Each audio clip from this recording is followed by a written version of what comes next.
All right, guys, welcome to Piscataway, New Jersey, Rutgers University, the final night of the Speedo Winter Invitational, hosted by Berkeley Aquatic Club. David Reeder, Andy Ross. One more night of racing, Andy. We got some, what should be some fun racing tonight. We had 3 trials cuts this meet. Could see some more tonight, and obviously some good races. And we saw some trial cuts this morning. Dylan Ree in the tuna breast, and we have some more swimmers that are just knocking on the door. And last session of the meet, really nothing you can lose, so they're going to be going for it. 1,500 free also on the agenda, along with the 200 breast, 100 free, 200 fly, and the 400 free relays to wrap things up. Should be a fun one. We'll have it for you on Swimming World and Swimcast, powered by BAC TV.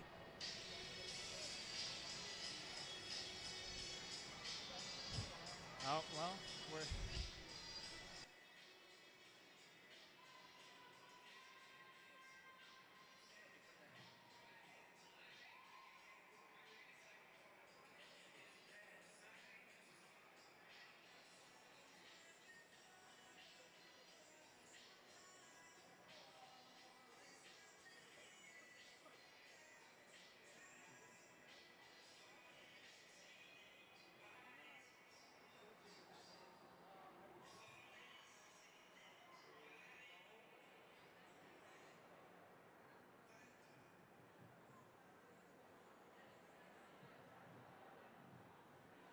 Swimmers, coaches, ladies and gentlemen, welcome to Rutgers University for the third and final day of the first Speedo Performance Series Winter Invitational, hosted by our gracious and hospitable hosts, Berkeley Aquatic Club.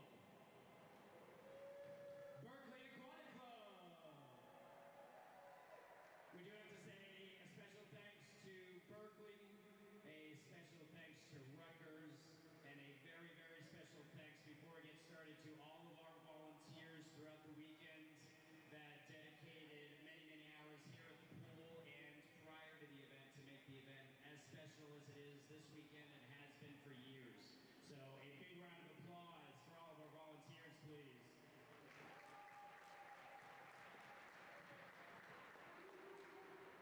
We have an exciting night of racing ahead of us for sure. Third and final night. You know what they say in the swimming world, last one, fast one. So we're going to get after it. But prior to getting started, I'd like to welcome Miss Abby Marizita from Ridge High School, who will lead us in the national anthem. Ladies and gentlemen, please stand. Gentlemen, remove your caps and welcome Abby Marizita.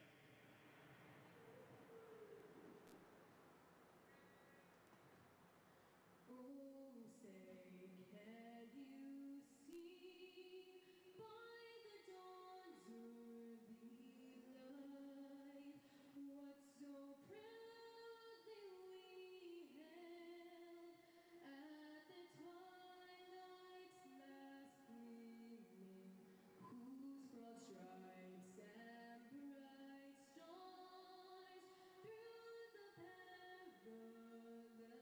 perilous fight o'er the ramparts we watched were so gallantly streaming, and the rocket's red glare, the bombs bursting in air, gave proof through the night that our flag was still there. Oh, say does that star-spangled banner yet wave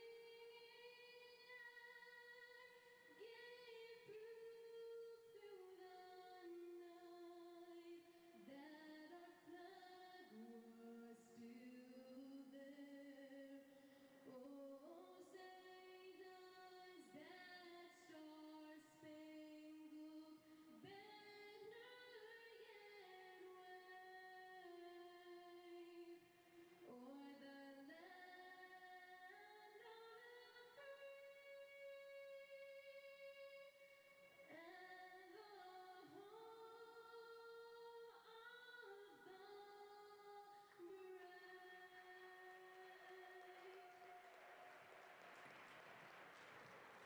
As I'm sure you'll agree, it simply doesn't get any better than that. Thank you very much, Abby. To lead off this exciting night of racing, we welcome... We're ready for the first event of the night, the 1,500 freestyle. Only 7 swimmers in this event. This is the top heat. Sahar Mumtaz from the Commonwealth Current in 1. Bella Antoniak is in lane 2 from Long Island. In 3, that's the Paralympian Becca Myers from North Baltimore. for the top seed, Anna Hine from Bluefish Swim Club. In 5, Sophia Karas from Long Island. In 6, Allison Tom Sudin from North Baltimore. And in 7 is Abby McGuire from the Bluefish Swim Club. In lane 4, Anna Hine. Representing Long Island Aquatic Club in lane 5, Sophia Karas. So your top seed in this event is Anna Hine at 17:19.72. And this is 30 lengths of the pool. 7, Abby McGuire. Have a great race, ladies, Mr. Referee.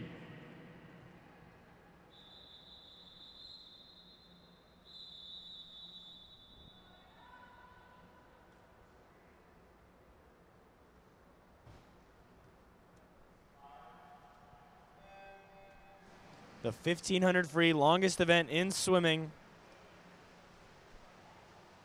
Could be a dandy. We'll see if anyone can approach that Olympic trial cut. 16:49.19, the newly added Olympic event. I would Was say it's added on last unlikely. year. I just don't see that happening in this event. So Anna Hines, our top seed. She was a 17:19 her seed time. Followed by 5 swimmers actually in the 16:20, 17:23, 17:24 range.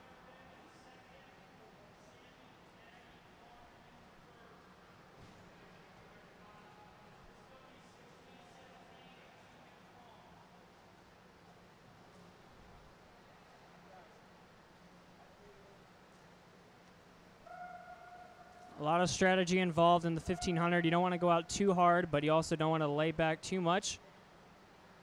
The toughest of the tough swim this event. Becca Meyer is certainly one of those swimmers. Been around the Paralympic scene for a long time. Already swam at 2 Paralympics and won a couple of medals along the way. I believe she won 3 medals in Rio 2.5 years ago, and she leads here at the 100, 104.75, followed by Karis, 104.81. A lot of these swimmers pulling double, triple duty tonight, and they have been all weekend.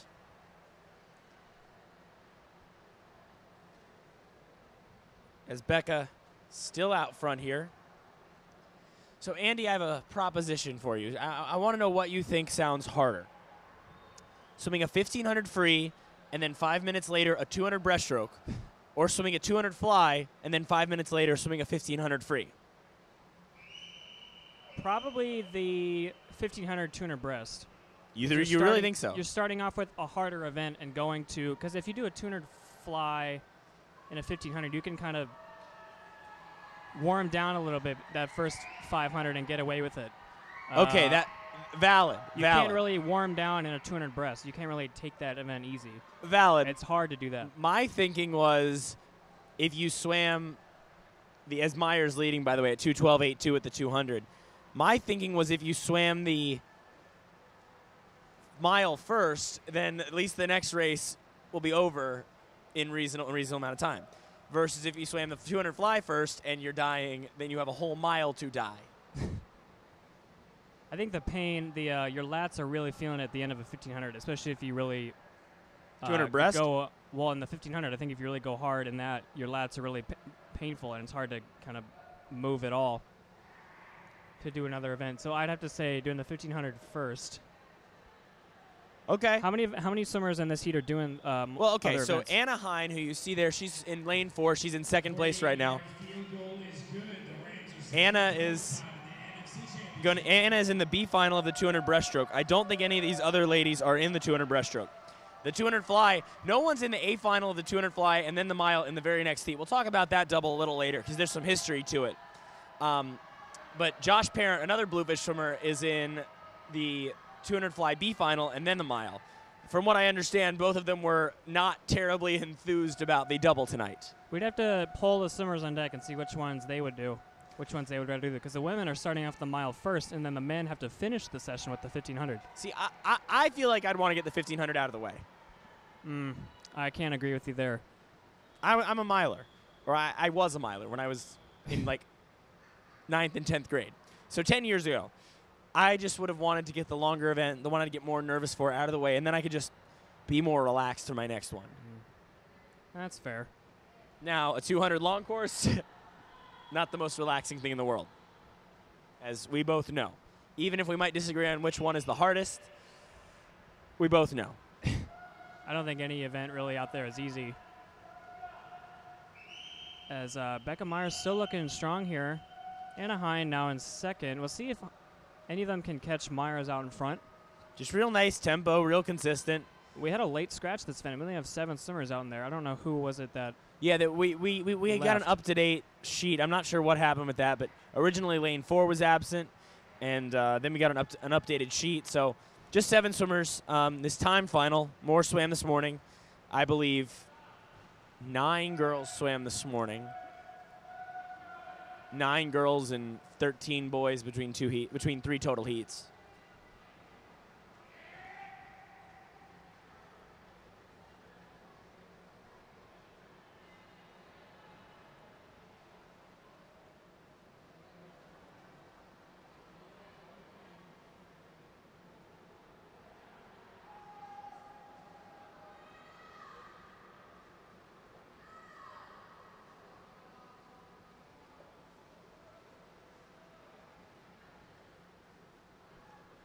So Becca Myers' best time this event's a 17:23, which I believe is. It's also her entry time. That is her seat time. That was 2015, about 3.5 years ago that she did that.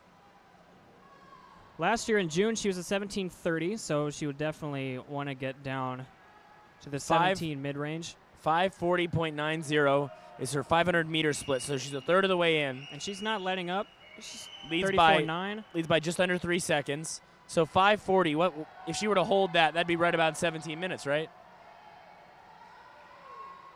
Would that be 17 minutes? I don't know. Yeah, that'd be 17 minutes.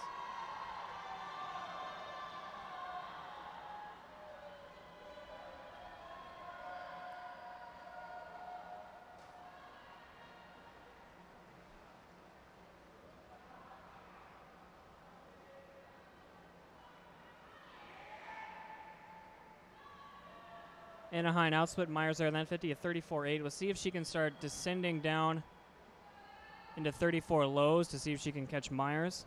She's not too far away. It's definitely possible that she can catch her. Or the top 3 swimmers are within striking distance if they can descend these next few 50s. We're not even halfway yet, so there's still plenty of time. A former coach of mine used to say you can always tell you're getting tired in a mile when your back starts to get red. And Anna Hine's back looks not a little flush. Not quite there yet, but She's a 34.5 in the 50. She's the fastest one in the pool right now. this is true. But I hear those bluefish swimmers do a lot of yards and workouts, so this shouldn't perturb her too much. If only, a good thing she doesn't have a 200 breast at 5 minutes 08. She does. Yeah, well, these swimmers can handle anything at this level, in my opinion. Well, the trick is to go one race at a time mentally. Now, they're used to swimming all these races, but especially when one of them's the mile, it's easy to psych yourself out. As you see, Hine is closing down Myers. That was about a half second faster on that 50 split. And Kara's not out of it. Hine might pull Karras along with her, and they both could catch Myers as we get going here. Myers' legs a little out of it right now. Even if it's not a actual drafting, it's just seeing a swimmer next to you and trying to keep up, which does make a difference. Versus that defeated feeling of having the field way ahead of you. 35.0, 34.3 for Anna Hine, and a 34.5 for Karras. So they are starting to close the gap as we are at the 700 mark. So when they flip at this wall, they'll be halfway, and we'll see a good indication of where they could end up.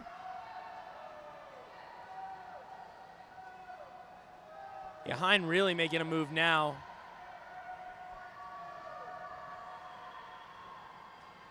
Should be almost even here at this next turn.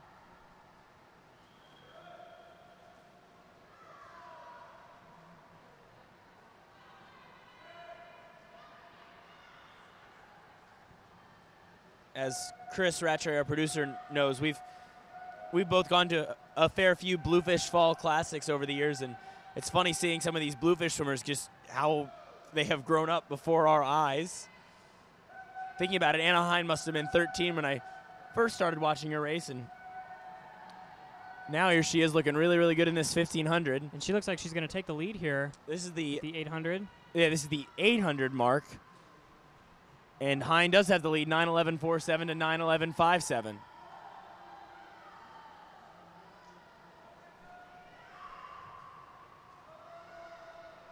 Right about where both swimmers want to be if they want to get under their best times. Hine came in with a 17:19. So if they split it perfectly here, they could be around a 17:10, 17:15, which would be good drops for both swimmers. And Hine solidly now in the lead, and Karis moving up as well. She's not out of it in third place for Long Island. 34.7 for Hine on that 50, 35.2 for Myers, and a 35.0 for Karis. Myers starting to fall off a little bit.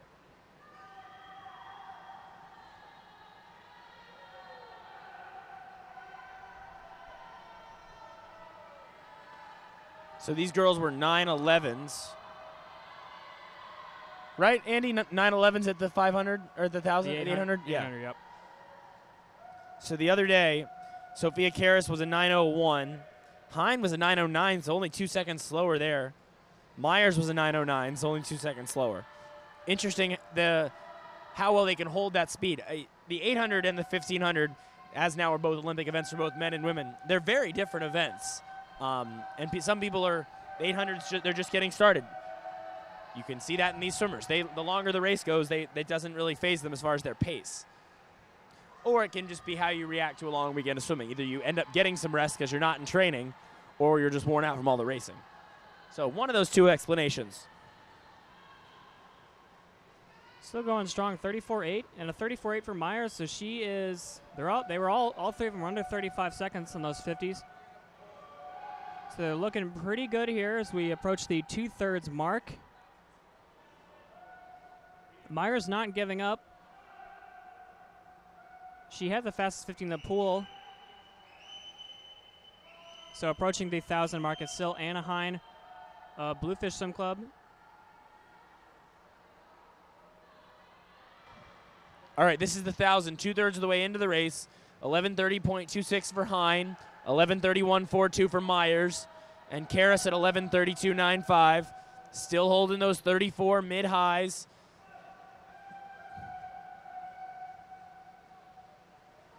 Myers hasn't gone away. She's been sticking around Anna Hine's legs, around her feet. And you got to think sub 17:20 is a possibility here. And which would be great for both swimmers. Myers hasn't gone. Myers' best time was from 2015, like we said earlier. Yeah, and Myers definitely with a chance to improve that best time. But she's got to keep holding those 34s, and that was a 35.3. So Karis 34.7. She could come through. She's got good legs behind her. Myers kind of dragging her legs, and Hine's got about a 4-beat kick, it looks like. And Karis starting to pull even now with Becca Myers. that's an interesting kick, because you're right. It's like 1, 1, 2, 3. So not a typical, not 2 per side, but 1 and then 3. When she breathes, she takes a few extra kicks. Karis, meanwhile, looks like she's gone past Myers, who really struggled that 100. 34.4 for Hine, 34.3 for Karis. But she's almost 2.5 seconds behind, and Myers now falling off that pace. And the Bluefish swimmers down here are starting to wave their arms a little bit for Anna Hine, as it's getting a little. You can see Chuck Batchelor on the bottom of your screen, kind of following Anna Hine down this 50. You know, at this point in the mile, you're really hurting, and you got to just push through the pain. It's always nice to know that your teammates are on the side of the pool, and I'm sure that the coaches have informed them that she's on a good pacer now to go a potential best time. So 34.7 on that 50. She's sticking around those 34s. She's been very consistent. I think we've both been impressed with just that consistency, because it's hard to do, to be right on within a few tenths the entire length of a 1,500. Karis second, Myers third. Still that consistent 4-beat kick there for Anna Hine. And this is the 1,200. Yeah, 1,200. 6 lengths to go. 13:49.12. Leads by just over 2 seconds.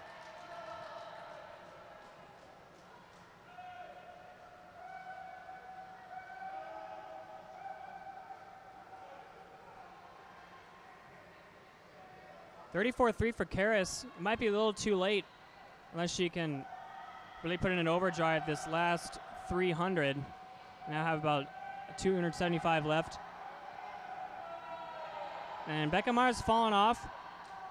She hung on for about 1,100.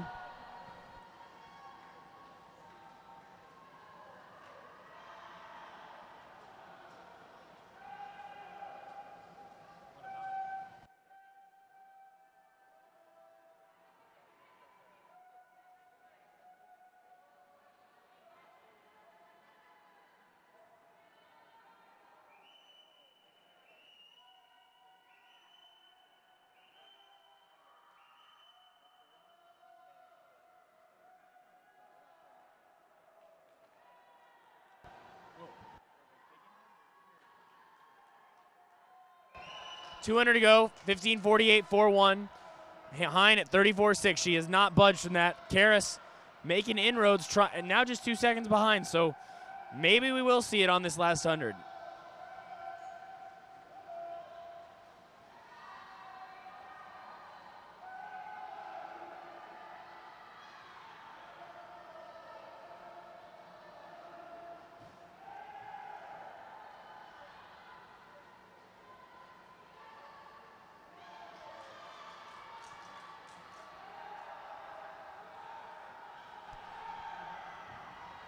Still sticking with those 34.5s for Anna Hein.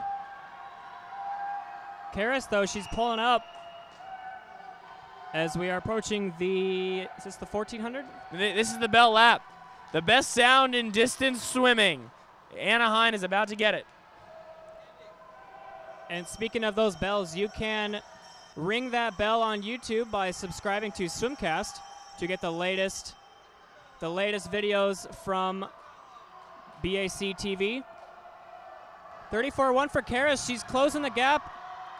Let's see if Still a Hein second and a sees her. half to make up here. And the Bluefish swimmers waving the flags here. All their arms are up. Both of these swimmers should go their best times by a bit here. And see if the Lyac swimmers can get Karis home.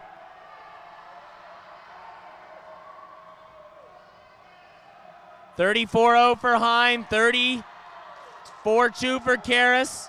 Hein leads by 1.85 seconds. Anna Hein coming down the stretch here. Looks like she'll hold on and win this race.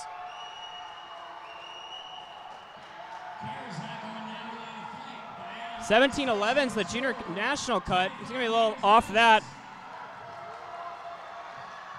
Karis making one last push, but it's going to be not just enough after 30 lengths of the pool. Anna Hein wins this race, 17:14.84. Karis, 17:16.03. Lifetime best for both of those young ladies.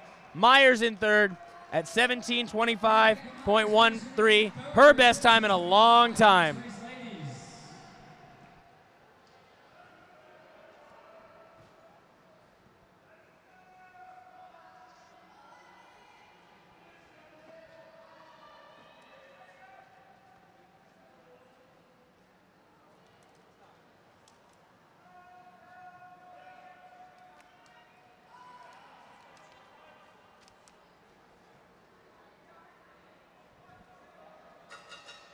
Swimmers and coaches, event number 72, the women's 100-meter freestyle, has been reseeded and posted on pink sheets.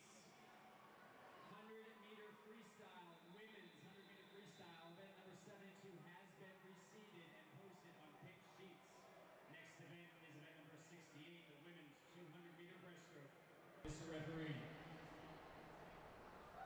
And Anna Hein running to the warm down pool to try to get as much warm down as she can. She's got the B final in a couple minutes. I wonder if she's told any of her teammates in the C final. She only has one, Sid Abild in lane 6. Maybe she can take some time and make it easier for her? Yeah, maybe she can slow down and maybe get some extra 30 seconds rest. Probably not. You know, see how tough she is. She's in the next heat. In lane 1, that's Scarlett Bonner from North Baltimore. 2 is Riley Freed from the Long Island Aquatic Club. 3 is Eliza Meth from the Eastern Express swim team. 4 is Isabella Paletti from Delaware swim team. 5, Kiana Marisi from Long Island. 6, Sid Ablid from Bluefish. 7, Alex Harner from North Baltimore. 8, Courtney Marlin from the Suburban Seahawks. All right, Andy, what is the strategy for a 200 breaststroke? You got to really just go with what you're comfortable with. Some swimmers like to push the front half. Some swimmers like to push the third 50 or the back half. Looks like a couple of them, lane 6 was leading there. Abild going 38.2 on the first 50. This just in, congratulations to the Los Angeles Rams, a final of 26-23. Earned the right to play the annual right for an NFC team to play the Patriots in the Super Bowl. So Sid Abild leading the way here as we approach the 100 mark. She looks like she's just going for it and see if she can hang on.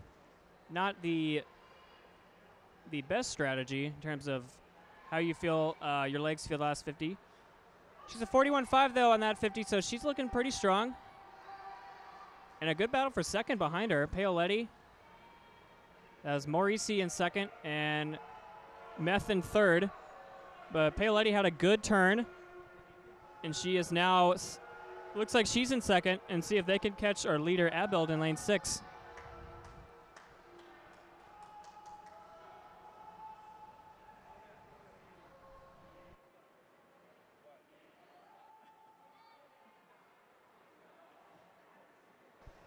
All right, we're heading into the last turn here, and that's Sid Ablid who will have the lead.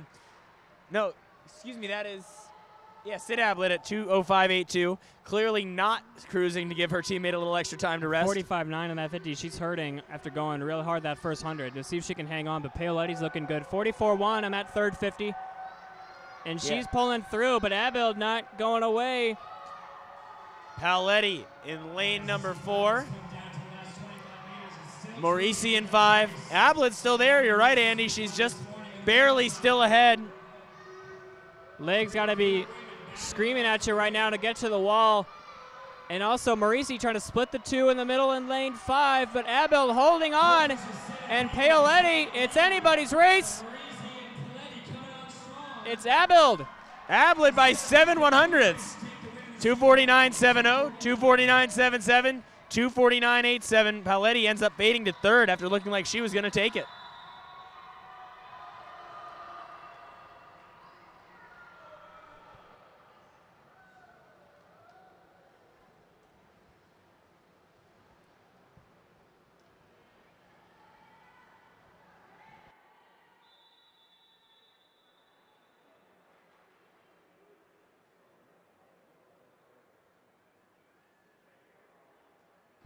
This is the B final of the women's 200 breaststroke. Caroline Benda in lane 1 from North Baltimore. Carly Sanchez Hegarty from Cougar in lane 2. Rabea Pfaff in lane 3 from the Delaware swim team.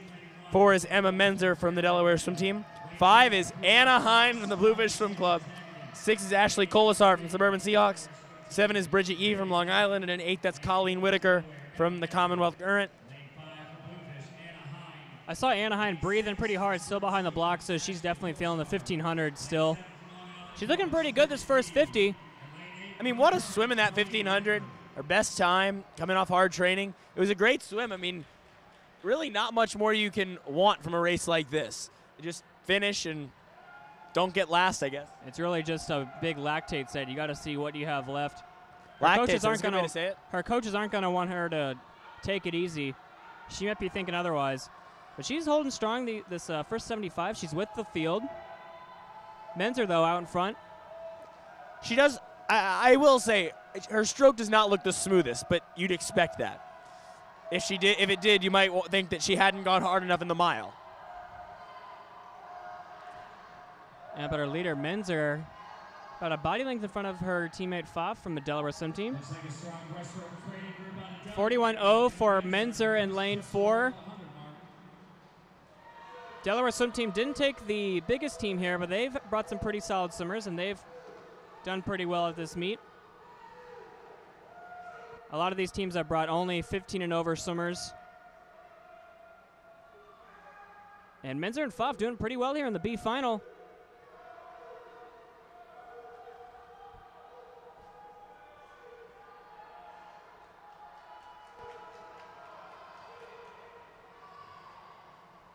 It is Menzer at the 150. So her time this morning was a 2:46.76 at 2:00.09. She's on pace to be much faster than that. And the two 17-year-olds from Delaware are well on front of the rest of the field here. Hine is starting to fade. She is in last place there after qualifying second this morning.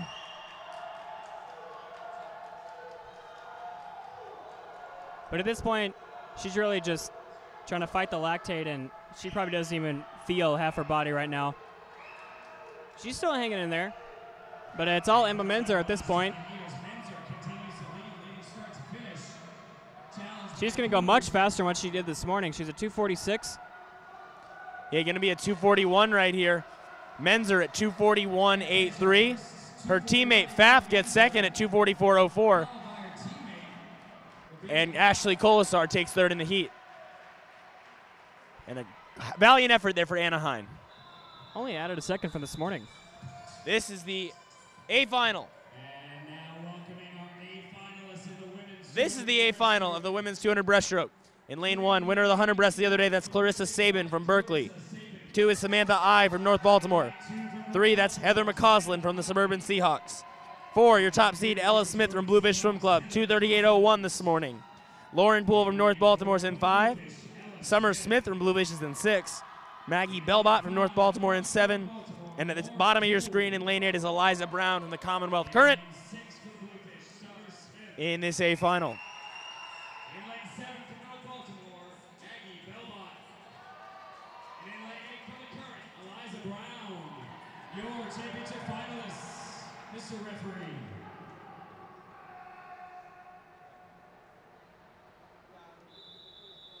Was the announcer holding up his phone to the microphone to get music in there? I figured his phone would be on the Patriots game by now.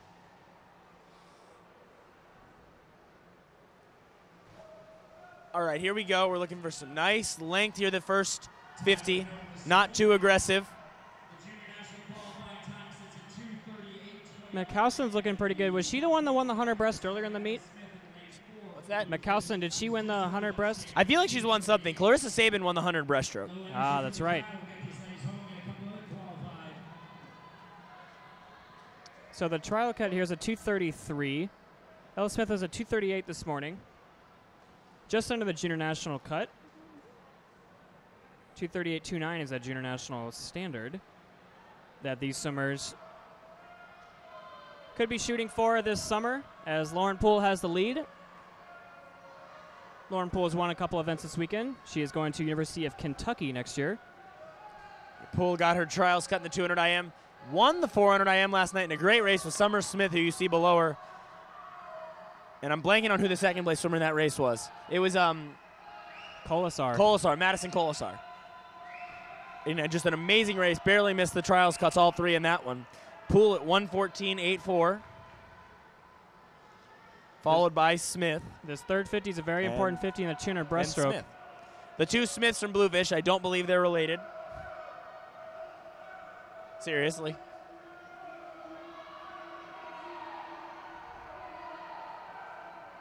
Lauren Poole looking strong here on this third 50 as she is at the 125. Looks like she's extending her lead just a little bit over Ella Smith. Also out there in lane 2, Samantha I from North Baltimore.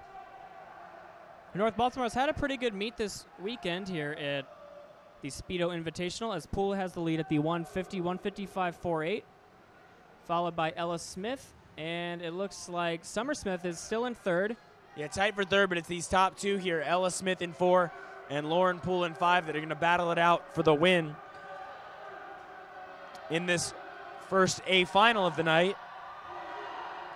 And a 233 is that cut. She could be running 235 here, which if she's close here, she could be looking good later on this summer when she puts a full rest in and trains more long course. I don't know how much long course North Baltimore trains this time of year.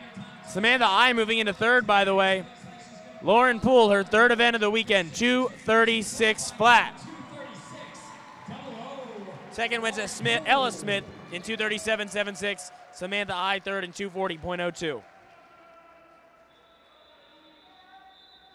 Next event is event number 69, the men's 200 meter breaststroke C final.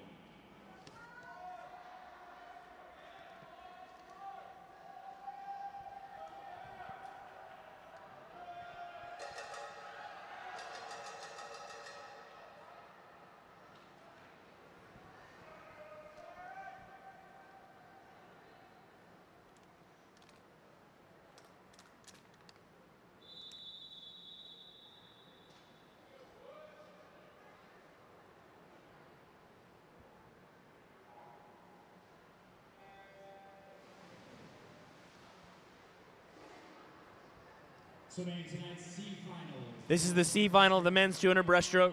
One is Alex Becks from the Suburban Seahawks. In lane 2 is Alvin Sy from Long Island. In 3 is Tommy Hirsch from North Baltimore. In 4 is Eric Zhang from North Baltimore. 5 is Taryn Chang from Long Island. 6 is Min Chung from Long Island. 7, Bryce Lloyd from North Baltimore. And 8, that's Will Nash from Berkeley. 8 from Berkeley, Will Nash.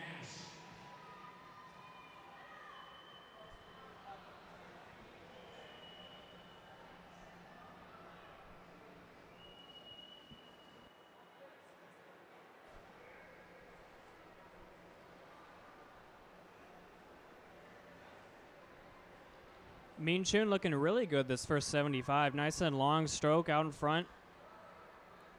Probably is the, I don't have a watch on it, probably is the longest tempo out of anyone in the field, close to a 2.0 rate. Maybe around a 1.6, 1.7 rate. But his teammate Chang in lane 5 is going to have the lead here. Taryn Chang of Long Island at the 100, 114.27. A little short into that wall. That'll come with more rest. Again, none of these swimmers really anything close to rested right now, being in the middle of January. 114.2 at the 100, 114.9 for Min Chun. Eric Zhang in third. Really, no one's out of it as Chang leads a tight field.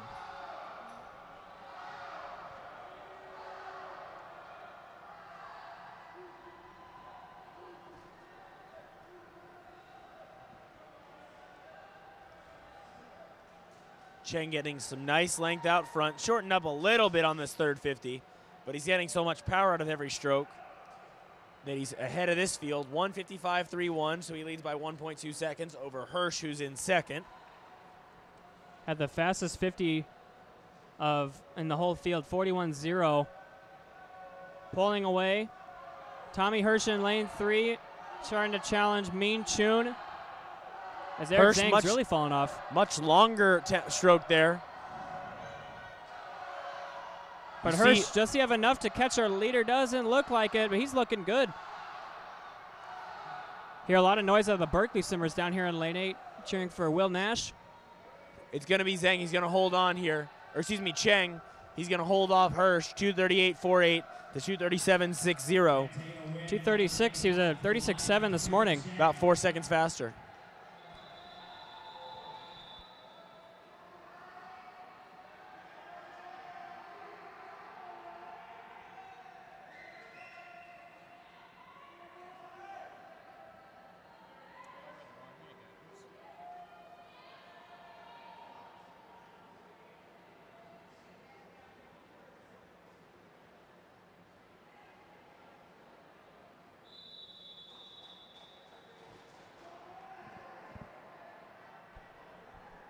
Correction, I read the wrong heat. That was, he did not go at 36.7 this morning. He's at 240.1 this morning, so good job for Taryn Chang of Long Island Aquatic Club. This is the B final now with Dylan Lee in lane number 1 for Long Island. 2, Justin DeSanto from Badger. 3, Ray Whitaker from the Commonwealth Current. 4 is Jason Amato from Badger. 5, Joey Dixon from the Delaware swim team. 6 is Andrew Sullivan from North Baltimore. 7 is Adrian Bankowski from Bluefish. 8, Alex Sorensen from North Baltimore. Lane 7 for Bluefish, Adrian Bankowski. And lane 8 for North Baltimore, Alex Sorensen. Bankowski really going out strong, nice and hard this first 50 at 32.4. Not the best idea to go all out in a 200 breaststroke that first 50. Really, any long course 200, you just can't. But if he holds on, then we'll all look like idiots. But he's trying to shorten up a little bit already. He was a 239.5 this morning. As he's pulling Joey Dixon along with him in lane 5, who's a 236 this morning. Looking really good is Joey Dixon. Both of them are going pretty hard this first 100. Be flipping or turning at a 110.97 for Bankowski and 111.1 for Dixon. Much longer pullouts there for Bankowski. Lower tempo. And we'll see if either of these guys can hang on, if any of the guys behind him can catch them. Down at the bottom of your screen, Alex Sorensen in lane 8's right there.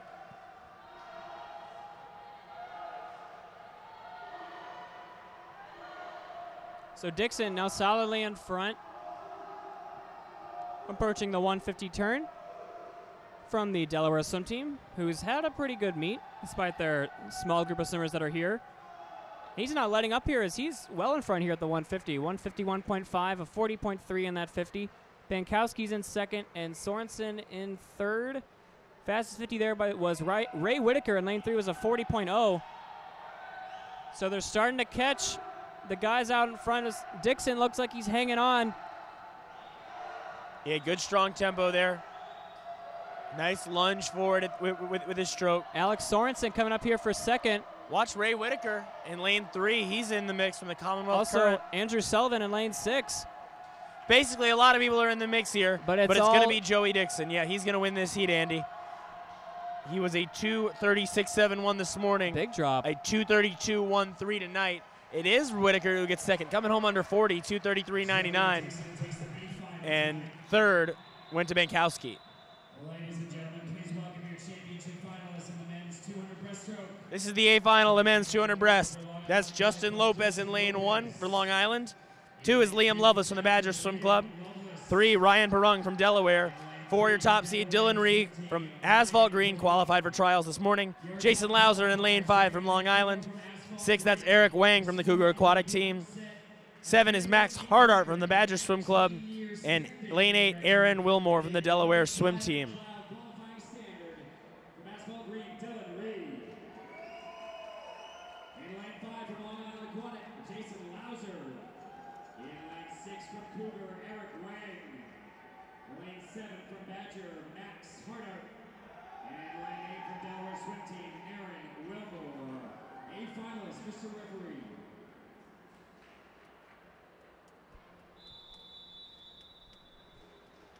Dylan Ree broke a meet record this morning held by 2000 Olympian Tom Wilkins. That was set in 2000. He was a 2:19. Wilkins' record was a 2:19. Ree was a 2:17.74 and got under the Olympic trial cut for his first trip to the meet. The cut was a 2:17.8.9. He went 2:17.74. And he's looked real strong all weekend in this breaststroke. He has. And Lauser, though, I bet he wants this cut too. He did not have a very fast prelim swim, but he's capable of going that fast. I think we all know that.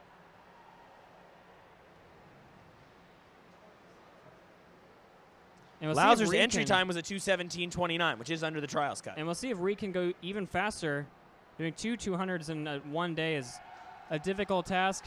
50 meters in, they're all in a bunch. It's Perung at 31.52 there, followed by Ree and Lauser. But Ree looks like he's taking the lead now. With that long breaststroke. Gets his hands almost all the way forward before he snaps his kick. And just so much distance out front. And they're pulling Eric Wang along with them, these top 3 swimmers.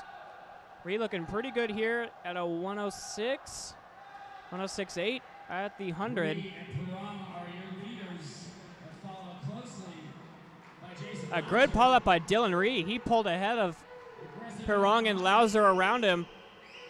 Ree actually outsplit Lauser last night in the breaststroke leg of the 400 IM.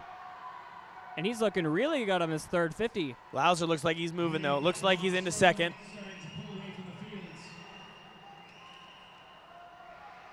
Again, the cut, 2:17.89. Ree was a 2:17.74 this morning. He's definitely going to go faster tonight. He was really Gonna be excited tough about from that there. one. He slapped the water this morning, was real pumped about that swim. A 36.0 on that 50, so he's looking really good. Ree is about 2,300 slower than he was this morning. Lauser is 4 seconds faster.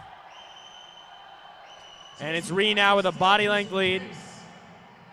15 meters to go. Ree is your leader. So Ree's going to wrap this up here. Oh, he's motoring home. Look at that tempo there. This morning. So that'll be faster, 2:17.56, so a little faster than this morning. Nods his head, really satisfied with that one, and a fist bump to his team on the side.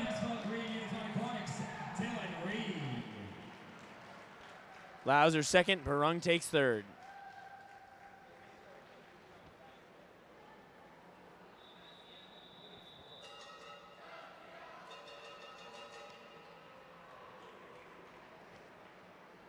Next event is event number 70, the women's 200-meter backstroke.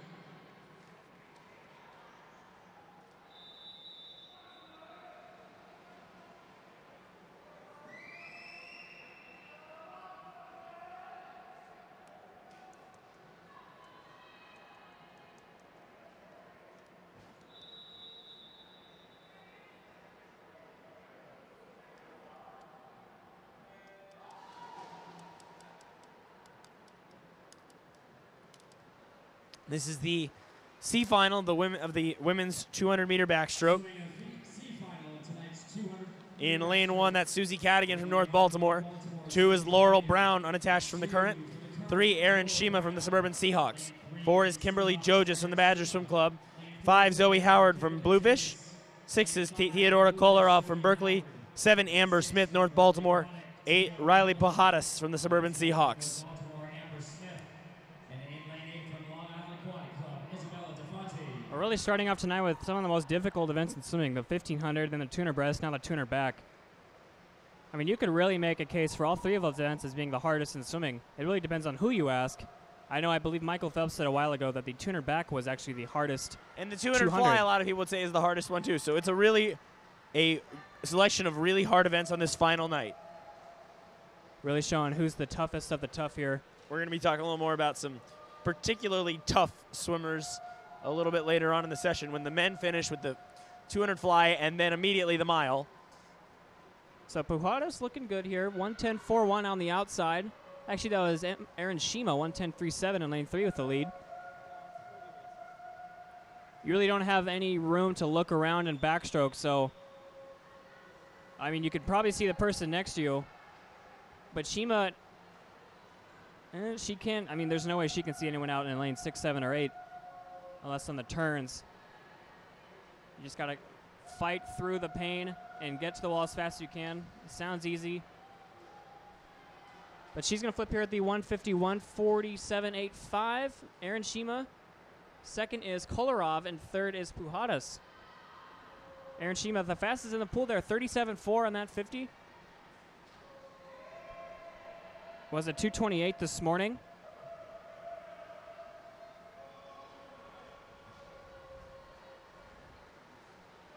Kolarov almost dead even, just a little bit behind Shima as they get set to hit the wall here. It's those two for the win. Looks like Shima is gonna hang on. No, she's not. Oh. Kolarov in 2:25. Out of nowhere 5.7. there. Shima in 2:25. 6.9. So 12/100 is the difference in winning the C final. Theo Kolarov takes the win in the C final.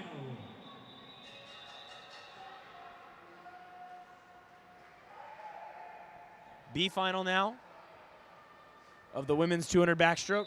In lane 1, that's Anna Kwan from North Baltimore. In lane 2, Diana Bates from Asphalt Green. In lane 3, Cameron Carter from the Suburban Seahawks. In lane 4, Mackenzie Brandt from the Suburban Seahawks. 5, Gianna Spermillo from the Bluefish Swim Club. 6, Francesca Ramondi from Long Island. 7 is Sahar Mumtaz from the Current. 8, Sonia Malakar from Bluefish. Racing in the B final from North Baltimore, in lane 1, Anna Kwan. In lane 2 from Asphalt Green, Diana Bates. Lane 3 from the Seahawks, Cameron Carter. Lane 4, her teammate from the Seahawks, Mackenzie Brandt. Lane 5 from the Bluefish, Gianna Spermillo. Lane 6 from Lyack, Francesca Ramondi. Lane 7 from the Current, Sahar Mumtaz. And lane 8 from Bluefish, Sonia Malakar. We've seen a lot of good racing out of the women from the Suburban Seahawks of this meet. It's Mackenzie Brandt, a 33.0. She was, I believe, second in the 400 free last night behind another Suburban Seahawk teammate. I believe Kolasar won that. So the Suburban Seahawks, again, one of the teams with a smaller team here, but they're still doing pretty well at this meet. As Brandt still our leader. Looks like Diana Bates in lane 2 sitting in second place for Asphalt Green. Another team with a small contingent here. And Cameron Carter, also from the Seahawks, in the mix between the Bates and Brandt. As they make the turn here at the 100, it's Brandt in 108.47, followed closely by Bates, Carter, and then Spermillo. We've seen a lot of 200s won and lost on this third 50, so we'll see if Brandt can hang on. Don't want to spend too much energy that first 100, but you also don't want to get yourself in too big of a hole. As she's hanging on, she's still has a pretty big lead here, as it looks like Spermula's moving up to challenge for second. Diana Bates looks like she's still holding that spot right now. It's Brandt, 144.7, and Spermula's now in second, and Diana Bates still in third, just ahead of Cameron Carter. Fastest split 36-2. fastest split there was Brandt at 36-2. Yeah, Andy. So it doesn't look like she's hurting too much down the stretch. Spermillo coming on, but probably not going to catch Mackenzie Brandt.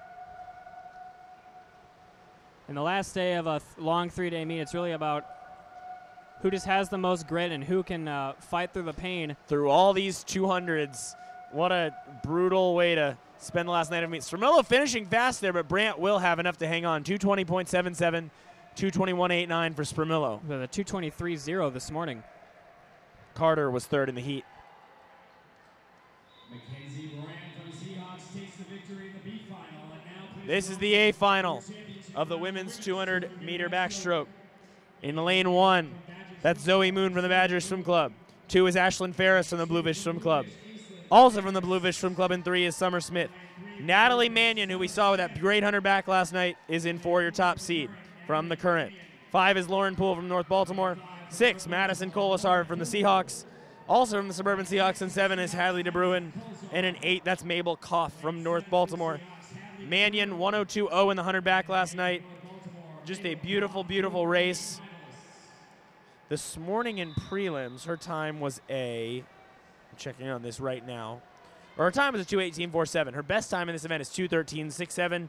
Trying to get a second trials cut, 14 years old.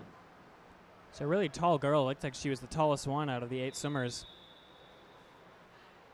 I don't know if she's better at the 100 or 200, but I think it might be too early in her career to really have a specialty like that. Lauren Poole, a really good start. We've seen Lauren Poole has been so impressive all the way across the board this weekend. Been really good, and she won both IMs, so you know that she doesn't really have a weak stroke, and she had a really good start there. I mean, Maintenance has made up that ground here on the first 50. It's impressive when they can really tempo at that first 50 and then hold that tempo, so we'll see if they have that in them, any of these ladies. Mannion 31.9 that first 50, followed by Lauren Poole and Summer Smith in third, who we've seen in a number of A finals. I believe she was in the tuna breast final earlier. So 2 breast, 2 back. These swimmers not picking the easiest doubles to do, but they can all handle it. We're all in the middle of hard training. And Natalie Mannion pulling away here. Looking really good on this second 50 ahead of Poole and Summer Smith. So at 105, 105.9. So the cut we're looking for is a 2:14.69. Mannion in position to get that. Through the first 100 meters, lane 4, Natalie Mannion, who was our winner in the 200 backstroke last night, with her Olympic trial cut in 100, for last night. She leads. Real strong kick behind her, keeping that tempo up. Little more head motion than you might see in some other backstrokers, but whatever she's doing is working. That's a 30.349 on that 50. So need to be just a tick faster than that to get the trials cut. 140.92. She leads by a second and a half over Poole and then Summer Smith. 2:14.6 is this cut. She's already got one to see if she can double up in the 200. Keeping her legs into it to see if she can get there. Again, the time we're looking for. She's been faster than this in her life. 2:14.69 for the trials cut. Nah, she's going to be just short. But going to fade down the stretch there. 2:15.77 for Mannion. Coming in second is Poole at 2:17.62 by 1/100th ahead of Smith. That is a junior national cut, though. It was a 2:18.2. Also of note, the top 4 finishers were all under the junior national qualifying time in that event. An excellent race, ladies. And next event, we move on to event number 71, the men's 200-meter backstroke.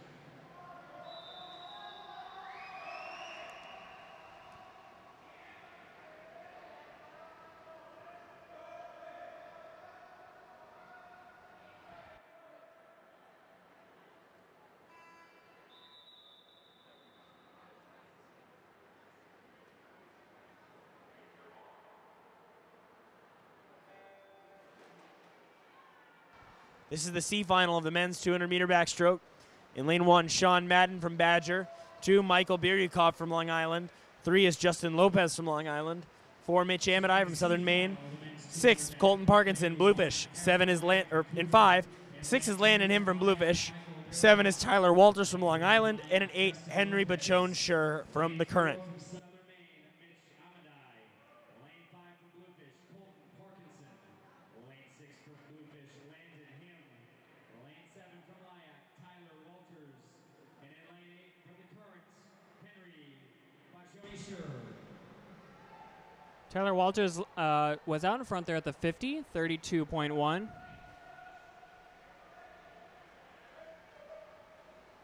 Good tempo there. Nice rotation for your leader, Walters from Long Island. Ahead of Parkinson and Amidei in lane 5 and 4. Looks like Parkinson might have the lead here at this turn. It is, yeah, Parkinson 107.3, followed by Walters and Amidei. No one really taking it out. And a big lead here, but that was a good turn by Amidei in lane 4. Now he's in the lead from Southern Maine. You don't see a lot of crazy long underwaters in an event like the 200 back long course just because your legs are so tired from all the kicking down the pool, and it's just a hard event. A lot less than you see in the 100, but still a very important weapon to have. You have to really work on your underwaters to be able to go 15 meters on each turn in the 200 back. And that's why it's one of the hardest events, because it's so hard on your legs. It is brutal on your legs. You watch a short course 200 back and some of the top level swimmers. They're underwater half the race, half the distance. And it really gets you out of breath and really hurts your legs. Definitely it's definitely a very hard event. I was never good at the 200 back, thank goodness. Mitch Amidei moving a little close to that lane line. You don't want to be near it when you can see straight on the top of the pool, but it looks like he'll do enough to win this C final. He's looking Even good with here. Parkinson closing him down, it is Amidei to the wall. 221 this morning, going to be a 218. 218.43, Parkinson 219.52. Third place was Walters in lane 7. Lane 4 from Southern Maine, Mitch Amidei.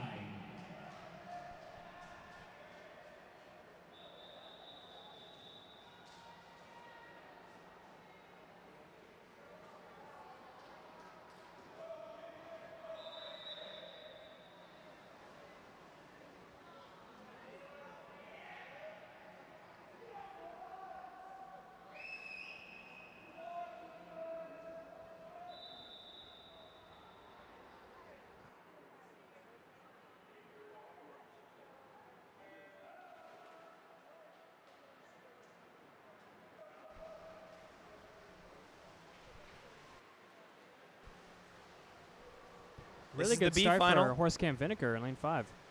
Yeah, seriously, he's off to a very fast start, high tempo. In the B final, Keegan McKinney from Southern Maine in 1, Liam Arsenault from North Baltimore in 2, William Fooch from the Commonwealth Current in 3, Matt Beeler from Long Island in lane 4, Ian Horst Camp Vinegar in 5, Colby Vieira from Bluefish in 6. In lane 7 is Brady Fluitt from Southern Maine. 8 is Bryce Lloyd from North Baltimore. Lane 7 from Southern Maine, Brady Fluitt. And lane 8 from North Baltimore, Bryce Lloyd. Horse Camp Vinegar looking really good this first 100. Really high tempo, maybe too high. We'll see on this second half if he can sustain that. We've seen a lot of people go out in this way tonight. Not many have hung on, but we'll see if he can reverse the trend. He was a 2:18 this morning, Ian Horse Camp Vinegar. He's turning here at a 1:04.40, followed by Fox, and it looks like Lloyd down here in lane 8 and 3rd. Lane 8 sneaking away from us. We have to lean over a little bit to see them. Horse Camp Vinegar at 104.4. And he just said in prelims he was a 106.89 at the 100. Really feeling it tonight. I'm sure his coaches told him, you got nothing to lose, just go for it that first 100. When you're in the middle of the pool, after in a finals like this, sometimes you just want to go for it and see if you can win it. And he's holding it here at the 150. Fox is closing a little bit. He's a 35.3 there. Fox is a 34.5. About a little over a second behind him is Fox. And we'll see if he can catch him. Horse Camp Vinegar hanging on.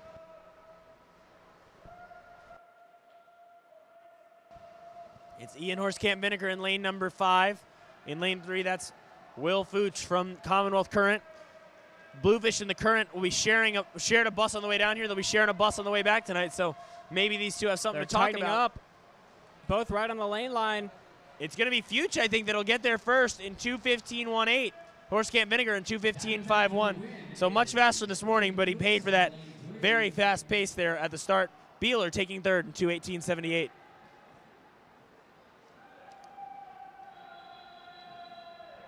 Your A finalists in the 200 backstroke. Anton Crescente from the Suburban Seahawks in 1. In lane number 2, that's Maxwell Scalamandre from Long Island. Matthew Marquardt in 3 for Excel Swimming. 4, your top seed is Harry Holmans at 2:07.59 this morning. Billy Swartwout from Long Island in lane 5. Destin Lasco from the Salvation Army Croc Aquatics in lane number 6. Alex Licata in lane number 7 for North Baltimore. And Juan Carlos Castrillian in lane number 8 for Long Island. Alex Licata, and in lane 8, from Lyon, Juan Carlos Castellon. Your championship finalists, Mr. Referee.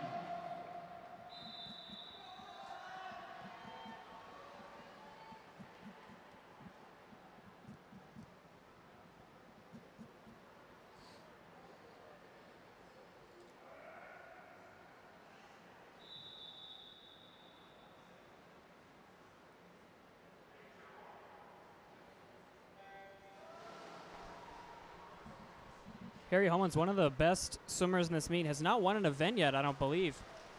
He's the top seed here in this 200 back. But Lasco off to a really good start. I believe this is Lasco's best event. If not this or the 100 back, he's definitely, like we said many times this meet, he's definitely one of the strongest swimmers in high school right now for the United States. And he's shown that why this weekend.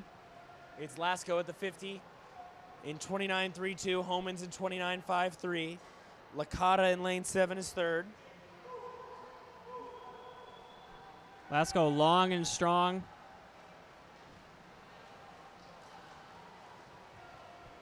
Looking really good technique. Him and Homans have pulled away from the field. Both of them have such great rotation, such great head position. You don't see a lot of movement. More tempo for Homans than Lasco. I believe Maybe Homans, this might be his best event, the 200 back. I think it is his best event. 1:00.78, 1:01.385 as Homans takes the lead. Lasco, a good turn there. Pulled it right up with Homans, but he looks tired from a long weekend. Holmans in lane 4 is the leader. I think the idea of them going this fast is probably pushing it, but the trials cut is a 2:02.99. Just throwing that out there. Lasco will be going to Georgia, who has had some. Homans will be going to Georgia. That's what I said. Homans is going to Oh, I Georgia. think so. He's And Lasco is going to Cal, Lasco is going to Cal. as we exclusively reported last night. Had a nice feature with him. Good conversation with him last night, one of our interns. Homans 132.56. Lasco 134.66. After the 150, 25 meters left to go. Homans looking really strong here. You can see the pain in his face a little bit these last 15 meters. He's just looking forward to that 200 fly he has coming up. Homans good just off time. that trials cut at 2:04.14. Lasco at 2:06.67 takes second. Swartwout 2:07.58 takes third. Excellent swim in the finals tonight.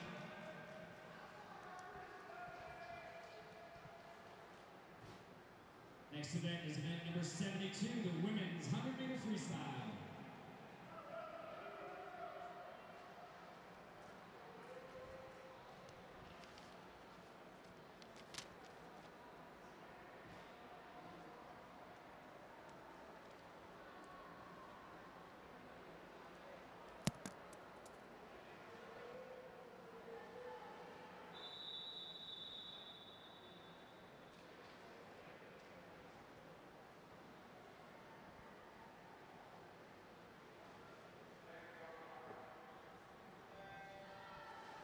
Women's 100 freestyle now.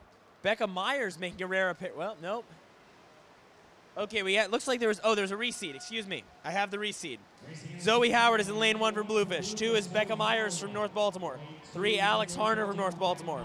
4 is Grace Cadillac from Swamitica. 5, Francesca Raimondi. She represents Long Island. 6 is Olivia Richardson Bazo from Berkeley. Isabella Hoye from Berkeley in 7. And Emma Menzer from the Delaware swim team in lane 8.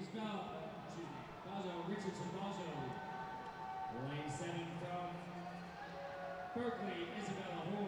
100 free, a pretty difficult event, long course. Your legs are moving just the whole time, and it really, wow, you can't really tell who's in the lead here. It looks like lane 5 or 7. Raimondi, I think, has a slight lead. Really, anyone's race among these top 5. Raimondi, I think, in lane number 5, just ahead of the field. Breathing And too much she'll into the come in wall. at 1:00:33. Francesca Raimondi. Just missing that minute barrier.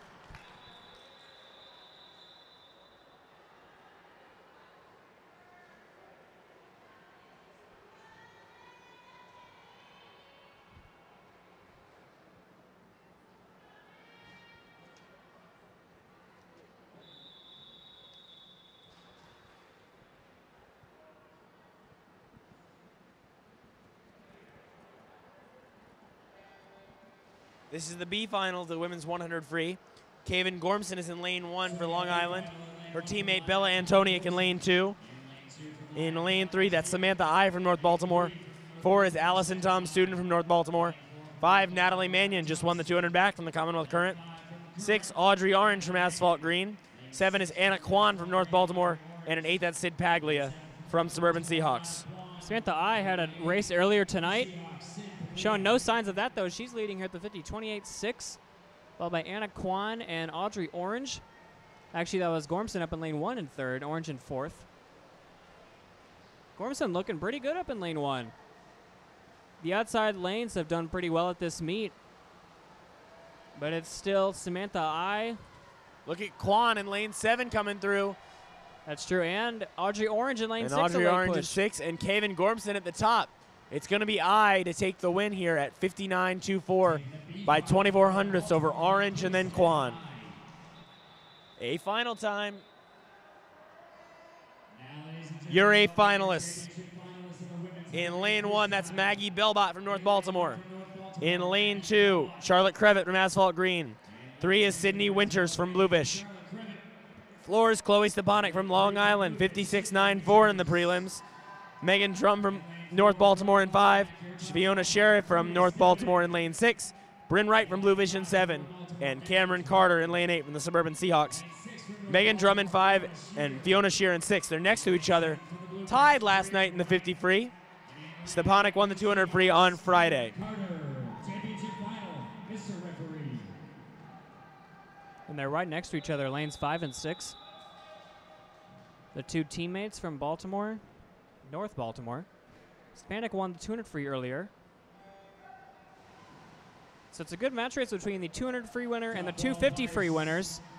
Chloe Stepanek from Lyack this morning was just about a half second off the Stepanek really qualifying standard. going for it with that tempo there. It's not something you can do in a 200 free, but she's moving in the 100. A really nice kick for Stepanek behind her. Trying to go with her in 6 is Sherry. 27.20, 56.29 is the Olympic trials cut to keep an eye on here. She's a 56.9 this morning. She has a chance, the 16-year-old. I believe she's a junior. She's got a couple more years before she will head off to college, but she's looking really good here. Megan Drum in lane 5 moved into 2nd right now for North Baltimore. 56.2 is the time we're looking for. Got to put your head down, and she does. 55, nope, going to be just off, 56.74. Just off that trials cut. Megan Drum, 57.52. And Fiona Scherer 3rd in 58.01. Drum got under that junior national cut for 2nd, though, 57.52. Next event is event number 73, the men's 100-meter freestyle.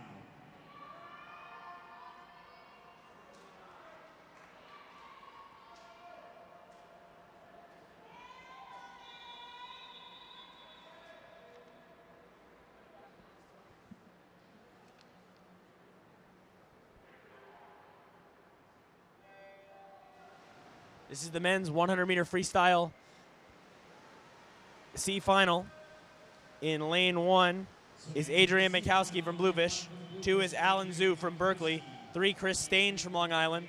4, Owen McLaughlin from Southern Maine. 5, Tommy Hurley from North Baltimore. 6, Ryan Perung from Delaware. 7, Ty Lutz from Bluefish. 8, Tyler Walters from Long Island. Lane 6 from Delaware, Ryan Peering.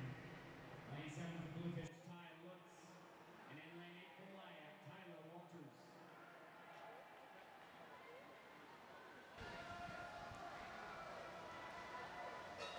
Leader there was Stange in lane 3. He's trying to hold off Owen McLaughlin. Nice long strokes. Looks like a prototypical 100 free, real long tempo. And it's Stange who's going to hold on and win. Accelerates into the wall and comes in at 55.05 to win by almost 0.8 of a second. Taking the win in lane 3 from Lyak, Chris Stange. B final.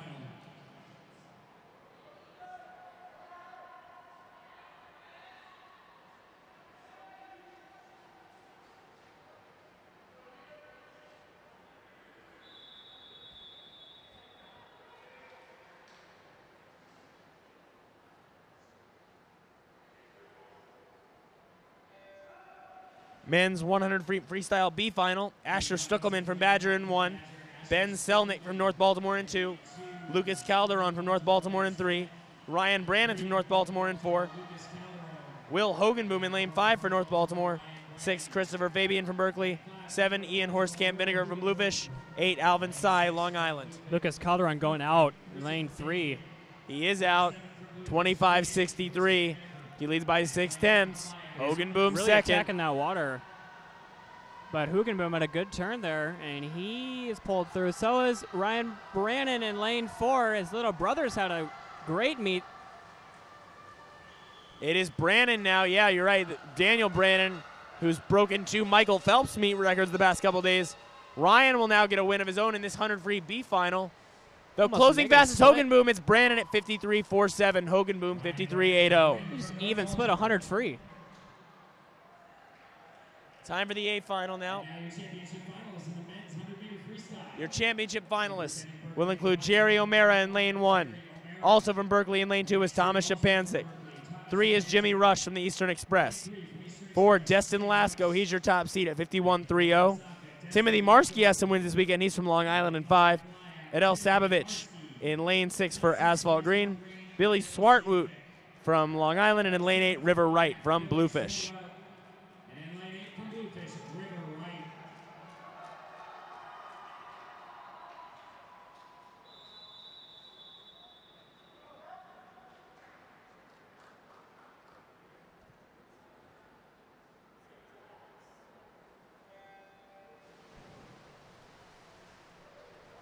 Lasco, another event. Saying the tuner back a few minutes ago. Tough double, but it's nice that after the 200 back, this feels like an easy event. I believe all these guys are fresh except for Lasco. So you assume Lasco might be a little behind, but man, he's going to But Marsky, come off the wall quick. if he's in front of Marsky, though, he's in pretty good shape. As he is 24.85. Marsky in second, and River Wright in lane 8 is in third. Can't count out River Wright, who had a great turn there down in lane 8. Almost went 15 meters off that turn. Yeah, you might not be able to see him towards the bottom of your screen, but he's on the move and in contention with Marsky for second. But it's Destin Lasco, Lasco too much. who will win another event this weekend. 50.49 is the trials cut. He's 50.56. So he misses the trials cut by 7/100ths. Marsky takes second in 52.05, and Wright takes third in 52.21. Next event number 74, the women's 200-meter butterfly. C final.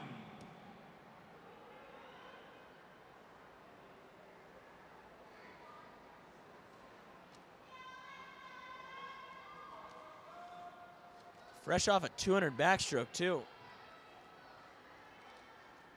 Painful way to miss a trials cut there for Lasco. As Chris just pointed out, he'll get it.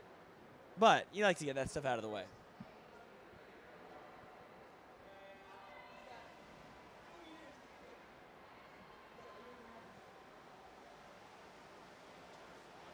$200 fly is the last individual event with the last women's event of the meet.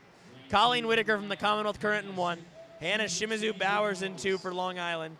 3 is Rabea Pfaff from Delaware. 4 is Kiana Marisi from Long Island. 5 is Alexa Porter from North Baltimore. 6, Anna Hine from North Baltimore, who had that mile 200 breast double earlier tonight. Back again.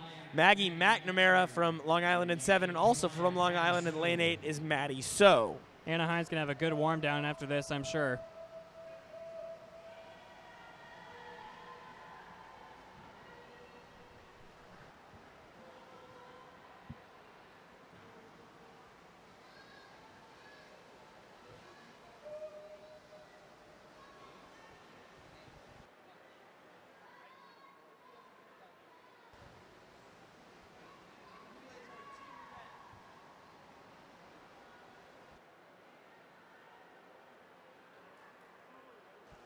109.04. 109 flat, I should say, for Maggie McNamara in 7, just ahead of Alexa Porter at the 100.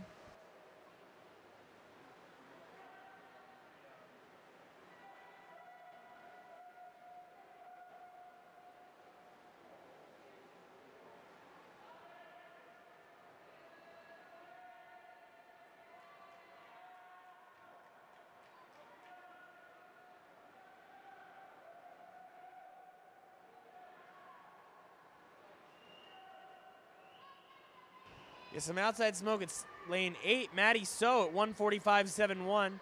In second is lane 2, Hannah Shimizu Bowers. And in third is lane 7, Maggie McNamara. So not the middle lanes in this heat that are doing the job.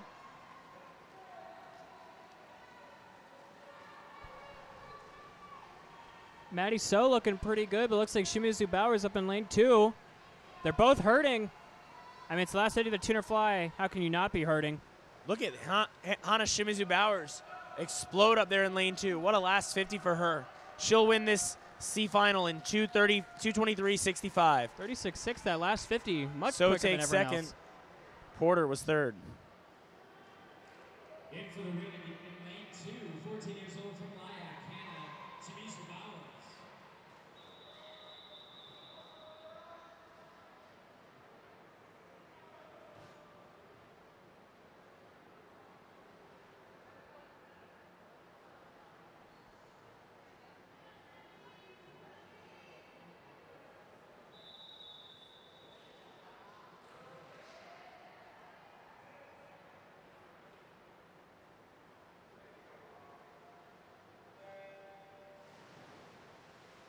This is the B final of the women's 200 fly.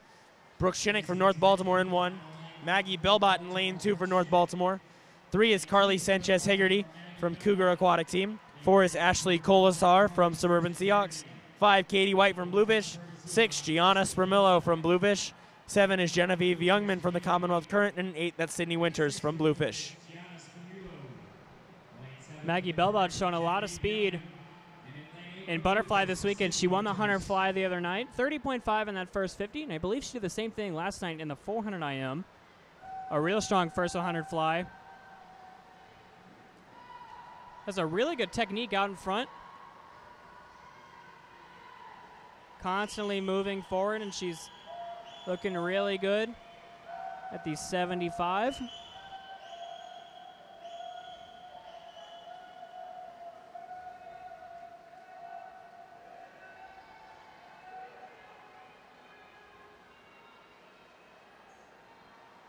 Halfway leader is Belbot, 106.05. We saw her with that great 100 fly the other night, so shouldn't be surprised she's going out fast. Just turned 14 years old. But let's see if she can hang on. The field closing behind her. Colasar has shown a lot of grit this weekend. The Colasar sisters have done really well in the back halves of their races.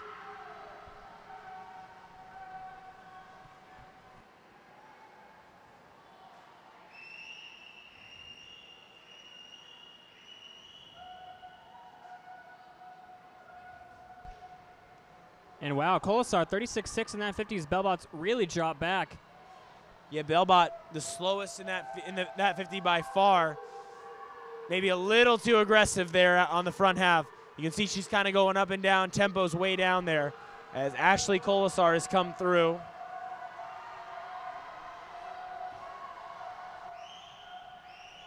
Katie White right behind her. Yeah, going to be a tight go finish. up and down.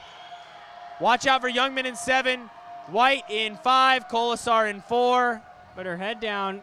White put her head It's down. Ashley Colasar. A tie. Oh, another. We've had a lot of ties for wins.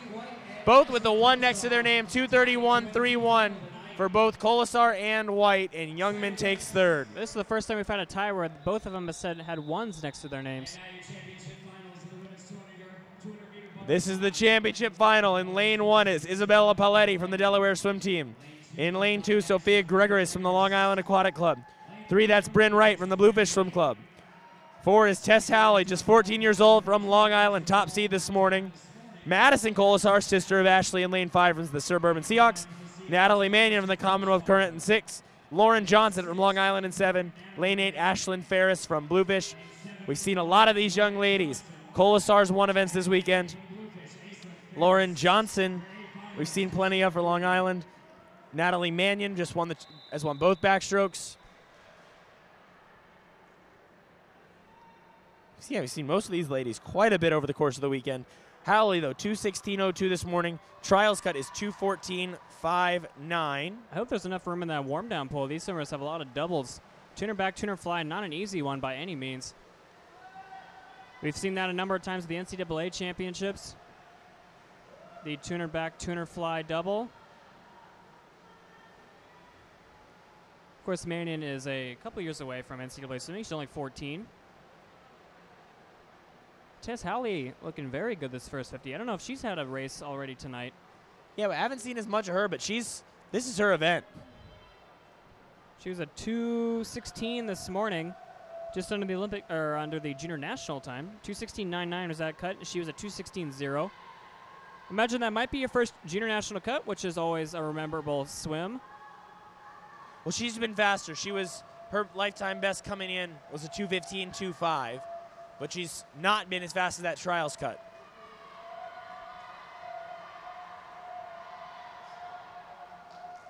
.103.77 in this first 100. There's a chance, though. 2:14.59. She's got already a 2 body length lead here. And Lauren Johnson out here in lane 7 looking good for second. And Bryn Wright, we've seen her a number of times this weekend too. She's in third.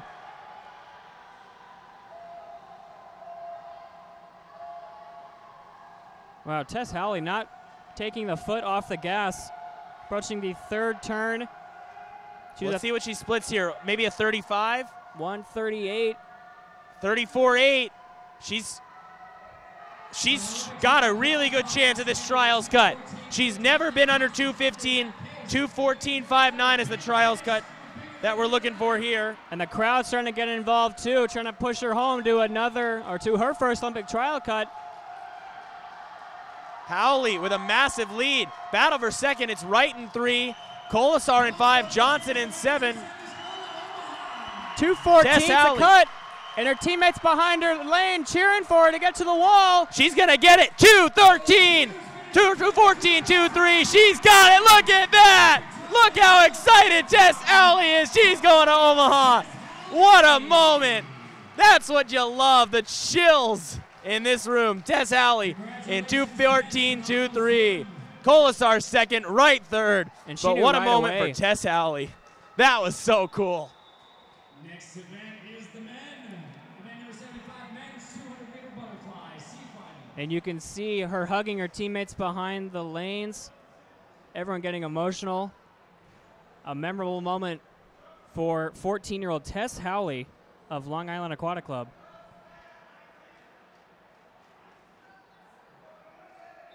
Big best time in January. It's dropped to second. Love to see that. And she's got to be over the moon with that swim. Hugging all her teammates. And we have, it looks like a late addition to this heat.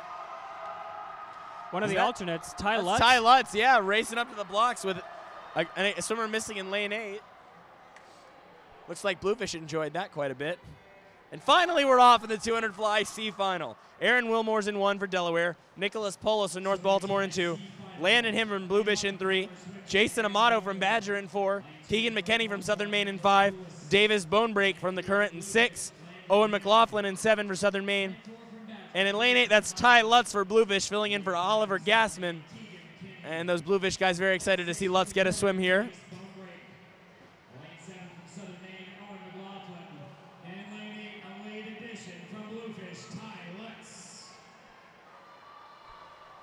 Ty Lutz was the first alternate, and he took the place of Oliver Gassman.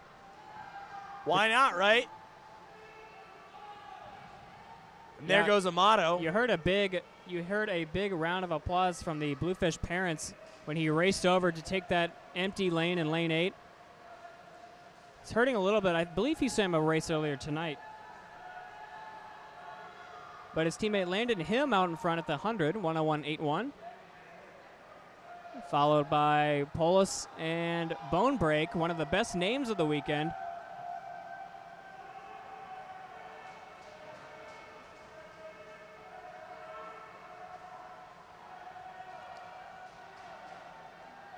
Key to a 200 fly is staying in your stroke, not letting it get too up and down, staying in your rhythm, getting your head down quickly.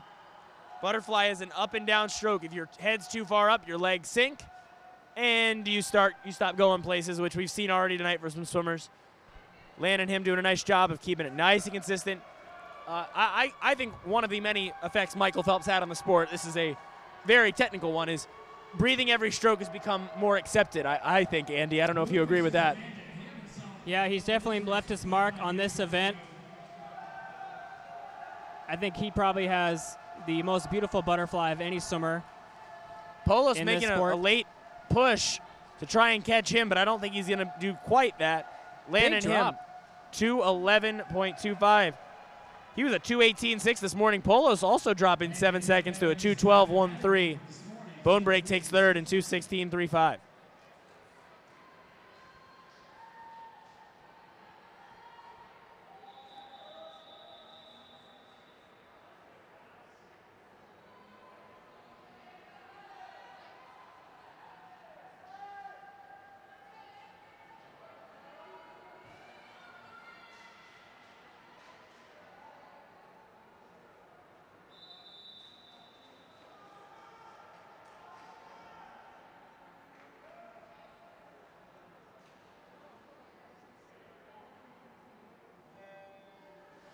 This is the B final.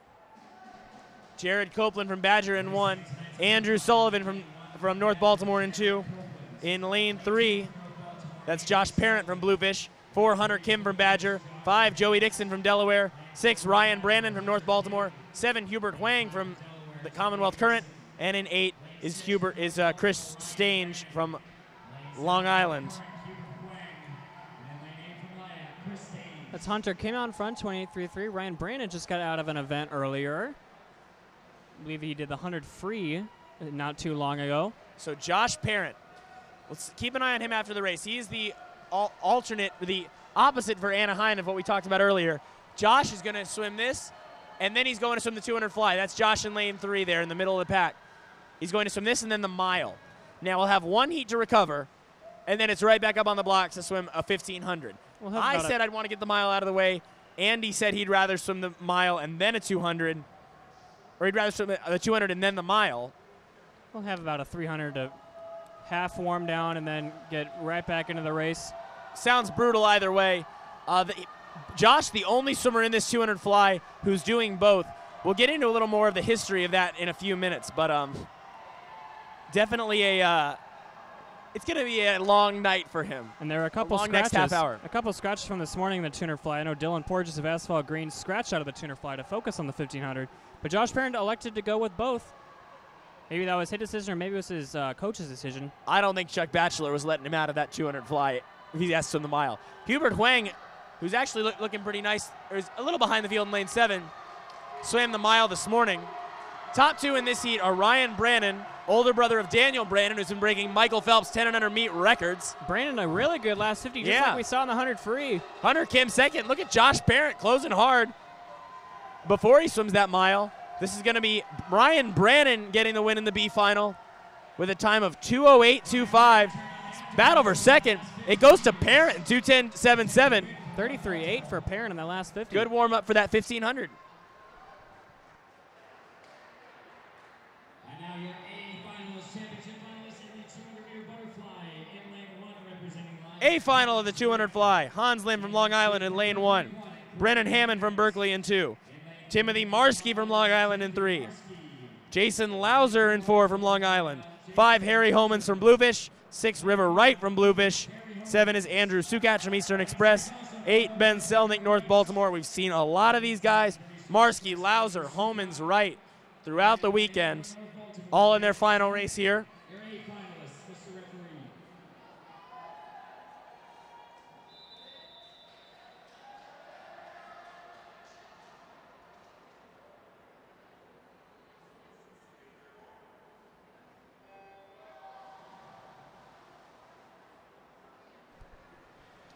So here we go. Wright looks like he's going to try and take it out. Marski the same. Marski won the 100 fly last night, right, Andy? He did. He might have won the 50 free as well, so he's got a lot of speed. Yeah, he's going to try and take it out. Holman's trying to take it out. He had the 200 back earlier. These four guys in the middle have all swam a race earlier, so no one's really no fresh. one's fresh on Sunday night at a meet like this, Andy. You know and that. Holman's 27.8 on this first 50. He was the junior national champion this summer on the 200 fly. Like we said earlier, he's going to Georgia. Georgia has been a traditional power for the last 25 or so years. Especially on the guy's side, especially in these tougher events. Mile 400 IM 2 fly. Holman's going for his second of the night. 58.82. Looking really good. Hammond is second, and then Marski. 58.8, and he's pouring it on here on this third 50. Leaving it all on the line. This is it. Bluefish isn't doing relays tonight. They're getting on the bus and heading back to New England. So last race of a long meet here for Harry. And it's good to put up a time here when you're tired, just to see where you are and to see what you can do when you're not rested at all. Marski, I should say, in second. Lauser in a tie for third with Hammond after a great third 50. Here comes Lauser. Lauser closing well, though, in lane 4. He outsplit Homans on that 50. And Lauser with a shot here to get to Harry. Harry still with a body length lead. Marski is third. Harry Homans might not be enough for Lauser. Homans will hold on in 2:03.71. Lauser just behind in 2:04.12, and Marski takes third in 2:05.03. 30.5 for Lauser on that 50.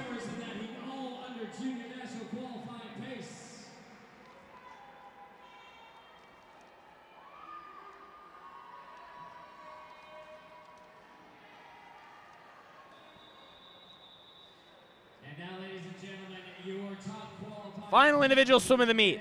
This is the men's 1500 freestyle. In lane 1, that's Ty Lutz for Bluefish. 2 is Gavin Foreman from Berkeley.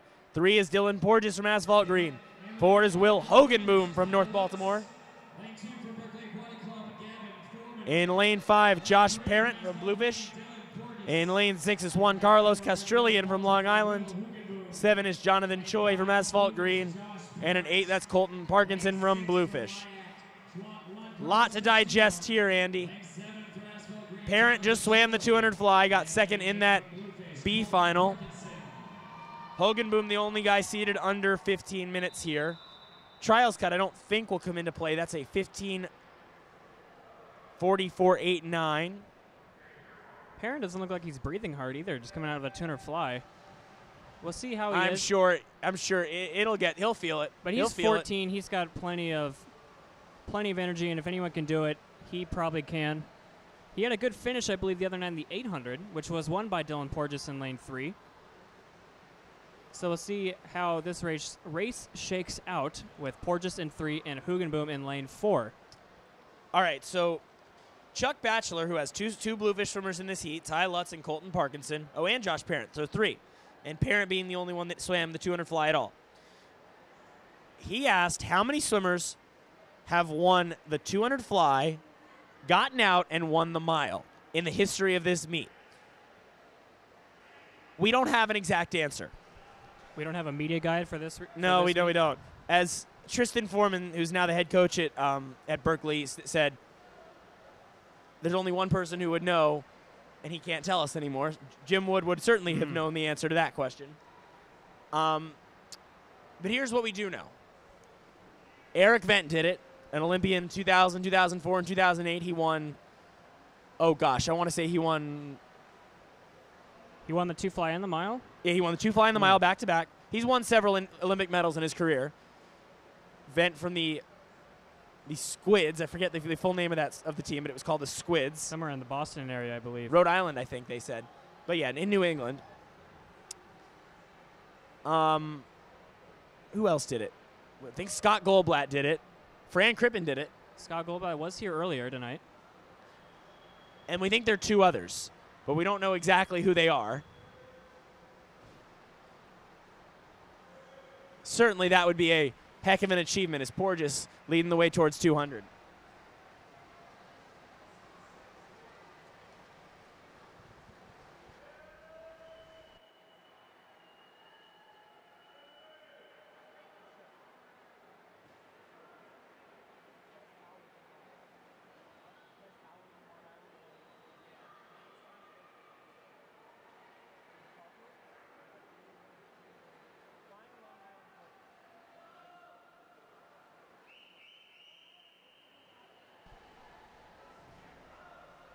Porges made a scratch in the 200 fly final to focus on this 1500 free. It would have been a tough double. He would have had to finish the 200 fly and then get right out, get to his lane, and swim this 1500. Would have been a test to his aerobic capabilities, but decided just to focus on the 1500 tonight, not worry about the 200 fly. And he's looking good here early on in this 1500. 32.3 on that 50, the fastest in the field, as he is long and strong out in front, pulling away from Hugenboom. It's a little bit shorter stroke in lane 4.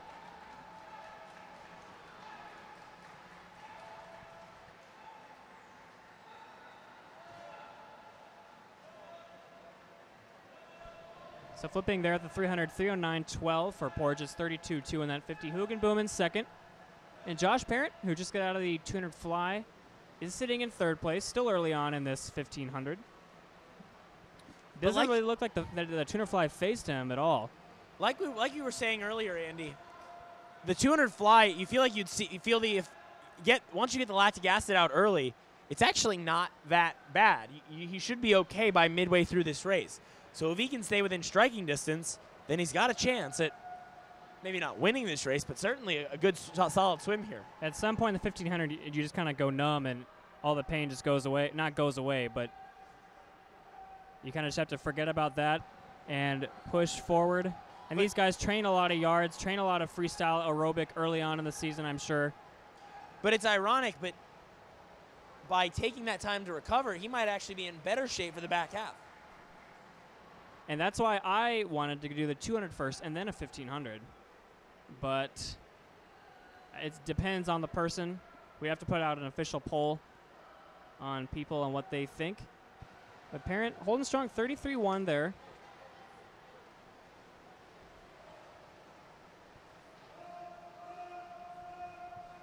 They look like they're kind of settling into paces, Hugenboom especially. I mean, it's a long race. You got to do that.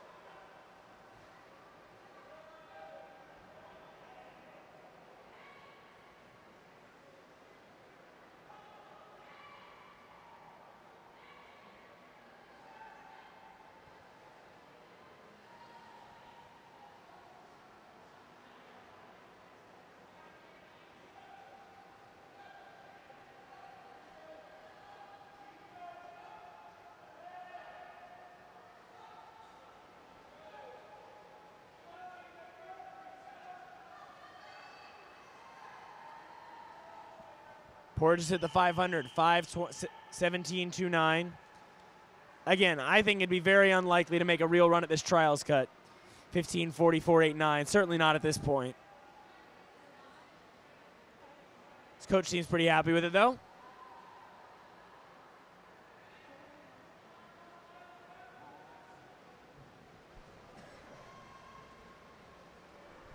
.32 there on Hugenboom and Josh Parent.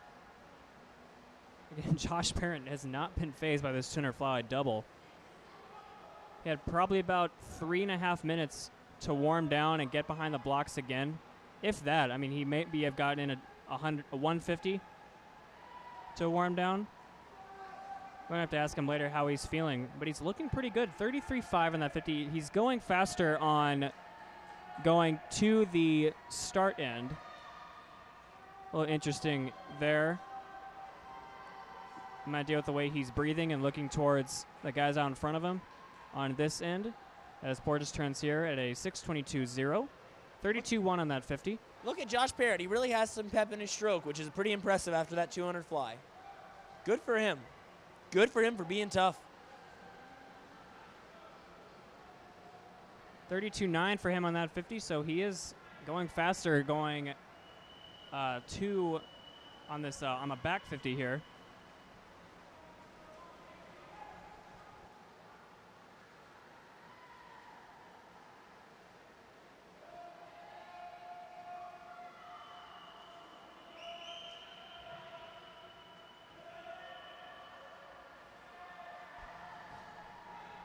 Porges well out in front, just continuing to build on his lead. 32-1 on that 50. Seems to be Like, that's a second and a descending. half faster than anyone else. Yeah, he seems to be descending his 50s. I mean, who knows what he would have done had he done the tuner fly in the previous heat. But he wanted to go all out here in this 1500. 7:26 there, a 31.9 on that 50. Real So solid he chance of is- getting under 16 minutes here. Really pressing. I guess we're not to the back half yet, but he's getting faster as we go along. Junior's cut, which he doesn't have, is 16:05.09. His best 16:10.18.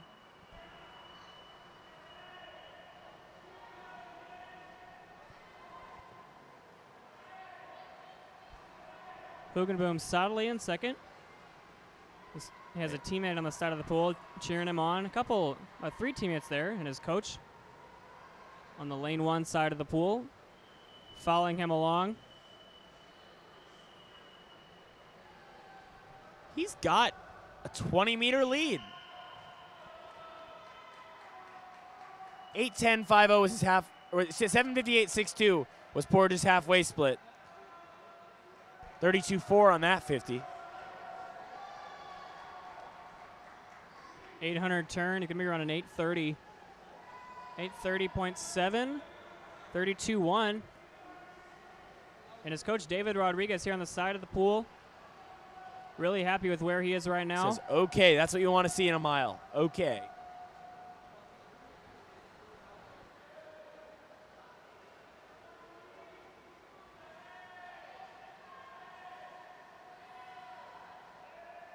Josh Perrin to 33.7 on that 50. He's starting to fall off a little bit. See how he holds up in this back half as he could get some pressure from Jonathan Choi down in lane 7 from Asphalt Green, Porges' Manhattan teammate.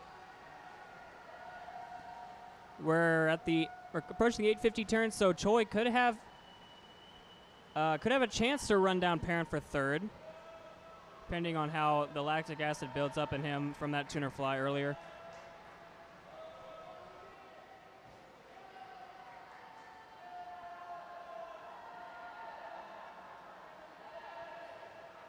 $9.35.23 for Porges, so 32.6 there.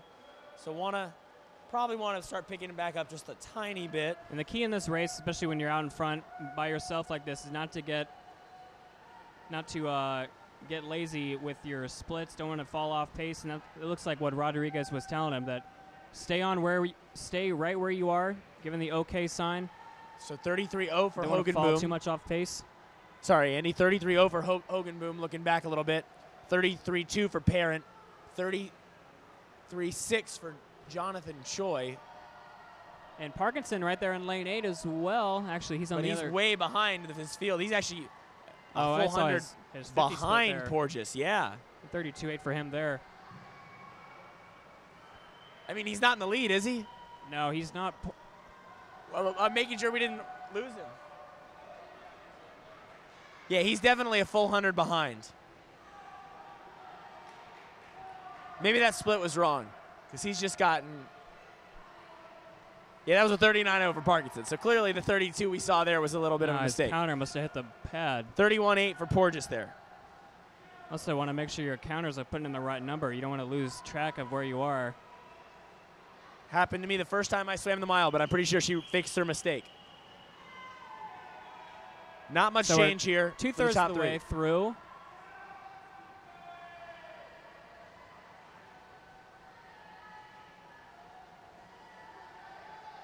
$32.1. Nice and consistent there for Porges.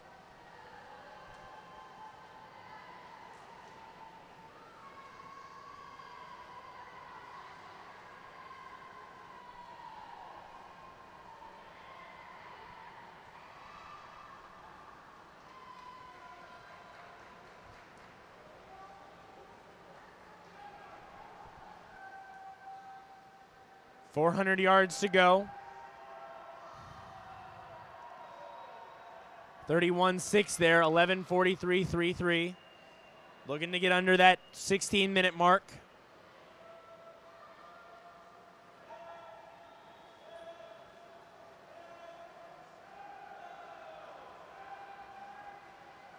Hogan Boom flips now, a full 35 meters behind, 12:03.31. And 12:10.87 for Parent, who is in third, has about a 5-second gap back for fourth. Portis actually doesn't have a time registered in the 1500 on USA Swimming, so this might be the first time he's swam it. I could be wrong on that. Could be a converted time. He was seated with the 16:10. Could be a converted time. That's been, they asked swimmers to enter converted times and not yard times at this meet. But he's looking really good here as we approach. I mean, he looks real smooth. 1200 mark, I believe. He's never swum the 1500. This is really impressive. Because the 1500 is a different race than the 1650 short course for sure. Want to put a good time out there before we hit the championship season, February, March. I know he'll be shooting for the Metro Championships in mid-March. Yeah, well on track to go under 16 minutes here.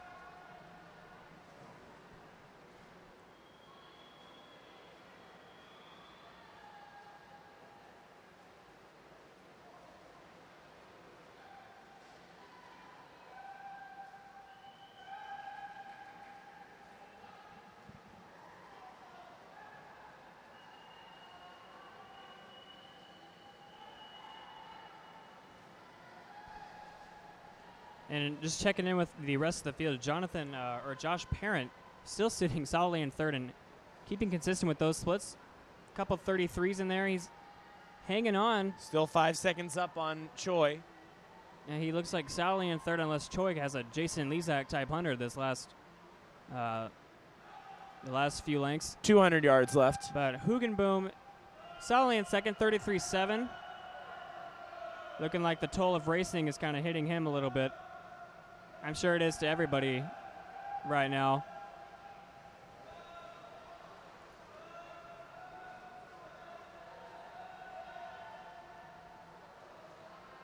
So 3 laps, a 200 left for Will Hogenboom, who just flips now.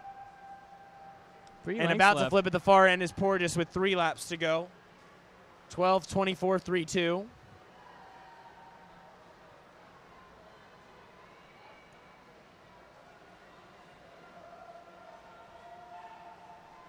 So 75 left for our leader here.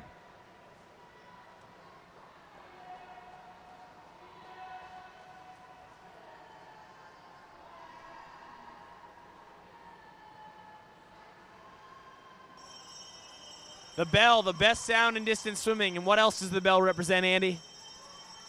You can hit that bell on YouTube to subscribe to our channel, Swimcast.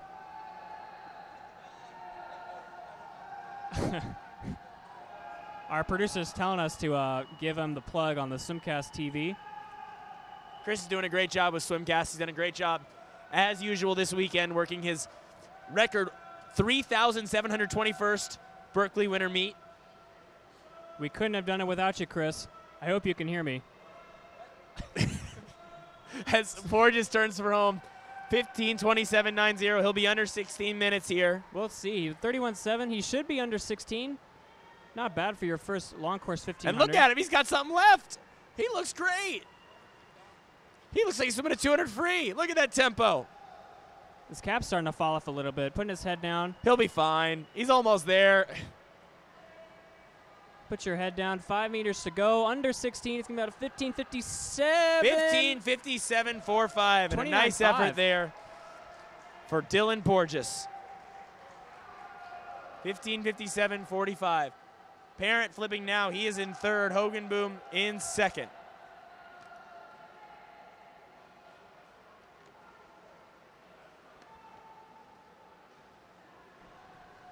Josh Parent looks like he's lost his legs here. Lost those to the 200 fly. Hey, well, give the guy some slack. He wasn't in a race, and he's coming off the 200 fly. Great effort. Second for Hogenboom here, 16:30. Just a great effort. Great double tonight for Josh Parent. Good lactate set for him, 16:39. And Jonathan Choi coming in fourth. 16:44.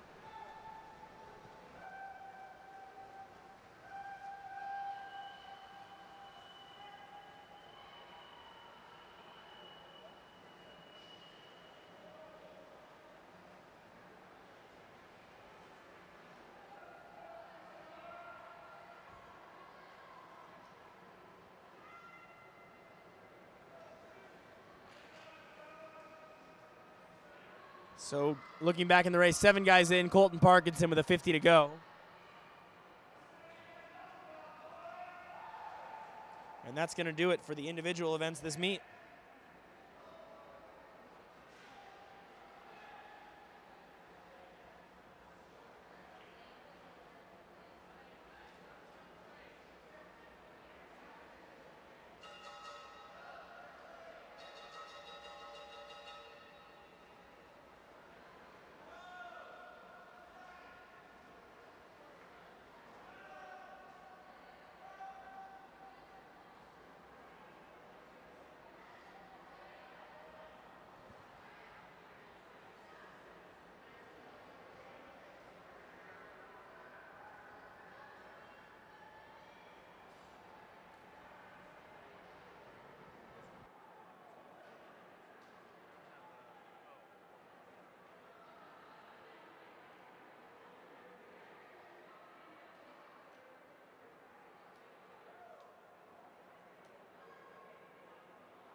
Our final race of the weekend, the women's 4x100 freestyle relay. Badger Aquatic Club's in 2 and in lane 3, North Baltimore in 4. Suburban Seahawks in lane 5, North Baltimore in lane 6, and Delaware Swim Team in lane 7.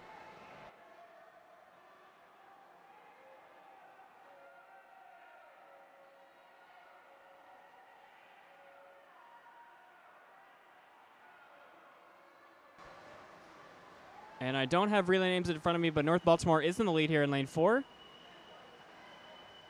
Maybe under a minute here. 57.92, followed by NBAC in lane 6. And Suburban in lane 5.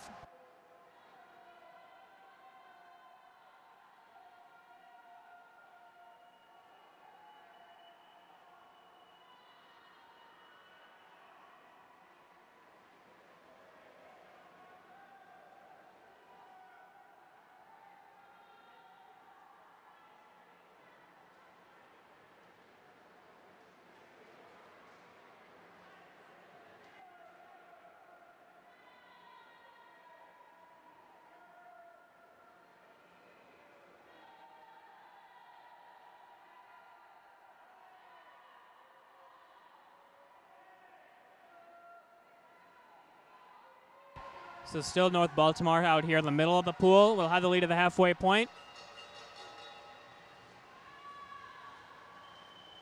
156.81. North Baltimore is also in second and Suburban in third.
So North Baltimore are going to win the women's 400 free relay here. They're going to go 1-2. Their A and B relays. The A team touching at 3:55.75 and see if the B team can under 4 minutes.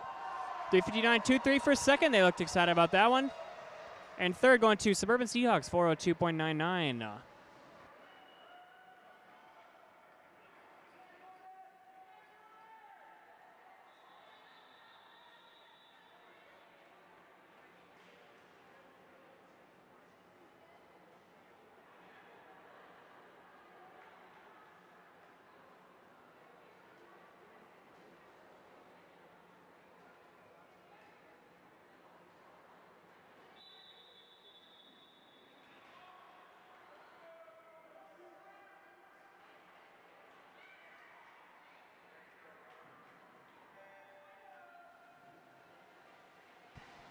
Lane 2 is Southern Maine. Lane 3, North Baltimore. Lane 4 is North Baltimore. Lane 5 is Berkeley. And Lane 6 is also Berkeley.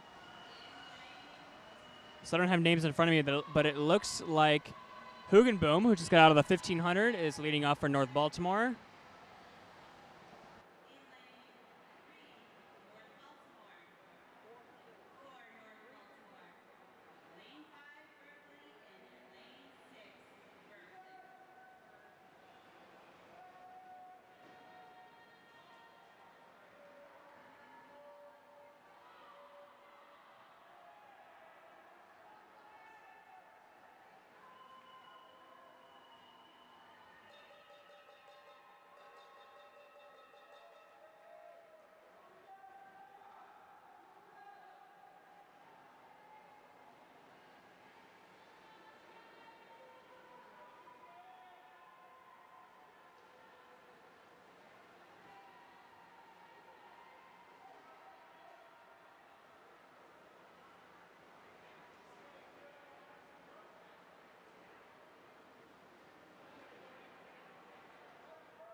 And winning the final event of the night, Berkeley Aquatic Club in lane number 5, 335.81. Second in North Baltimore, 337.65. And coming in for third North Baltimore in lane 3, going to be a 345.43. We like to thank everyone who tuned in to the Swimming World TV and BAC TV, all the webcasts that we had at the Speedo Invitational in Piscataway, New Jersey. My name is Andy Ross. We are going to be signing off in a few minutes. I'd like to thank everyone who tuned in this weekend.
Which side am I on?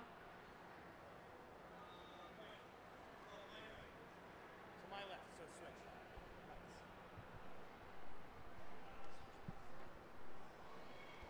Step down. You're already taller than me.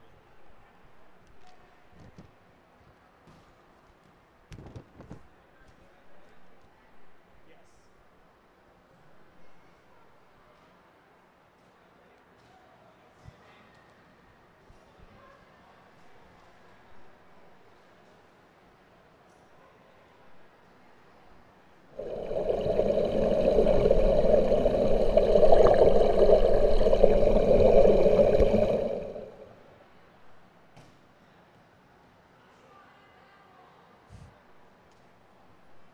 All right, ladies and gentlemen, thank you for watching our coverage this weekend of the 2019 Speedo Winter Invitational here on Swimming World and Swimcast, powered by BAC TV. This is Andy Ross. I'm David Reeder, and we saw some really exciting races again tonight, Andy. I know I enjoyed this weekend watching these finals races, and I bet you did too. Yeah, and another Olympic trial cut, 14-year-old, name's escaping me. Tess Howley. Tess in the Howley in 200 the 200 butterfly. And she knew it right away, was real excited, and I think a couple of tears were shed behind the blocks. It's a real cool moment, and a good way to close out the meet for her. I think that's what's just so special about a meet like this is seeing swimmers achieve that kind of dream. Unless you make it internationally, which is a very small percentage of USA swimming, smaller than even makes it to trials. Making it to trials is just such a big accomplishment.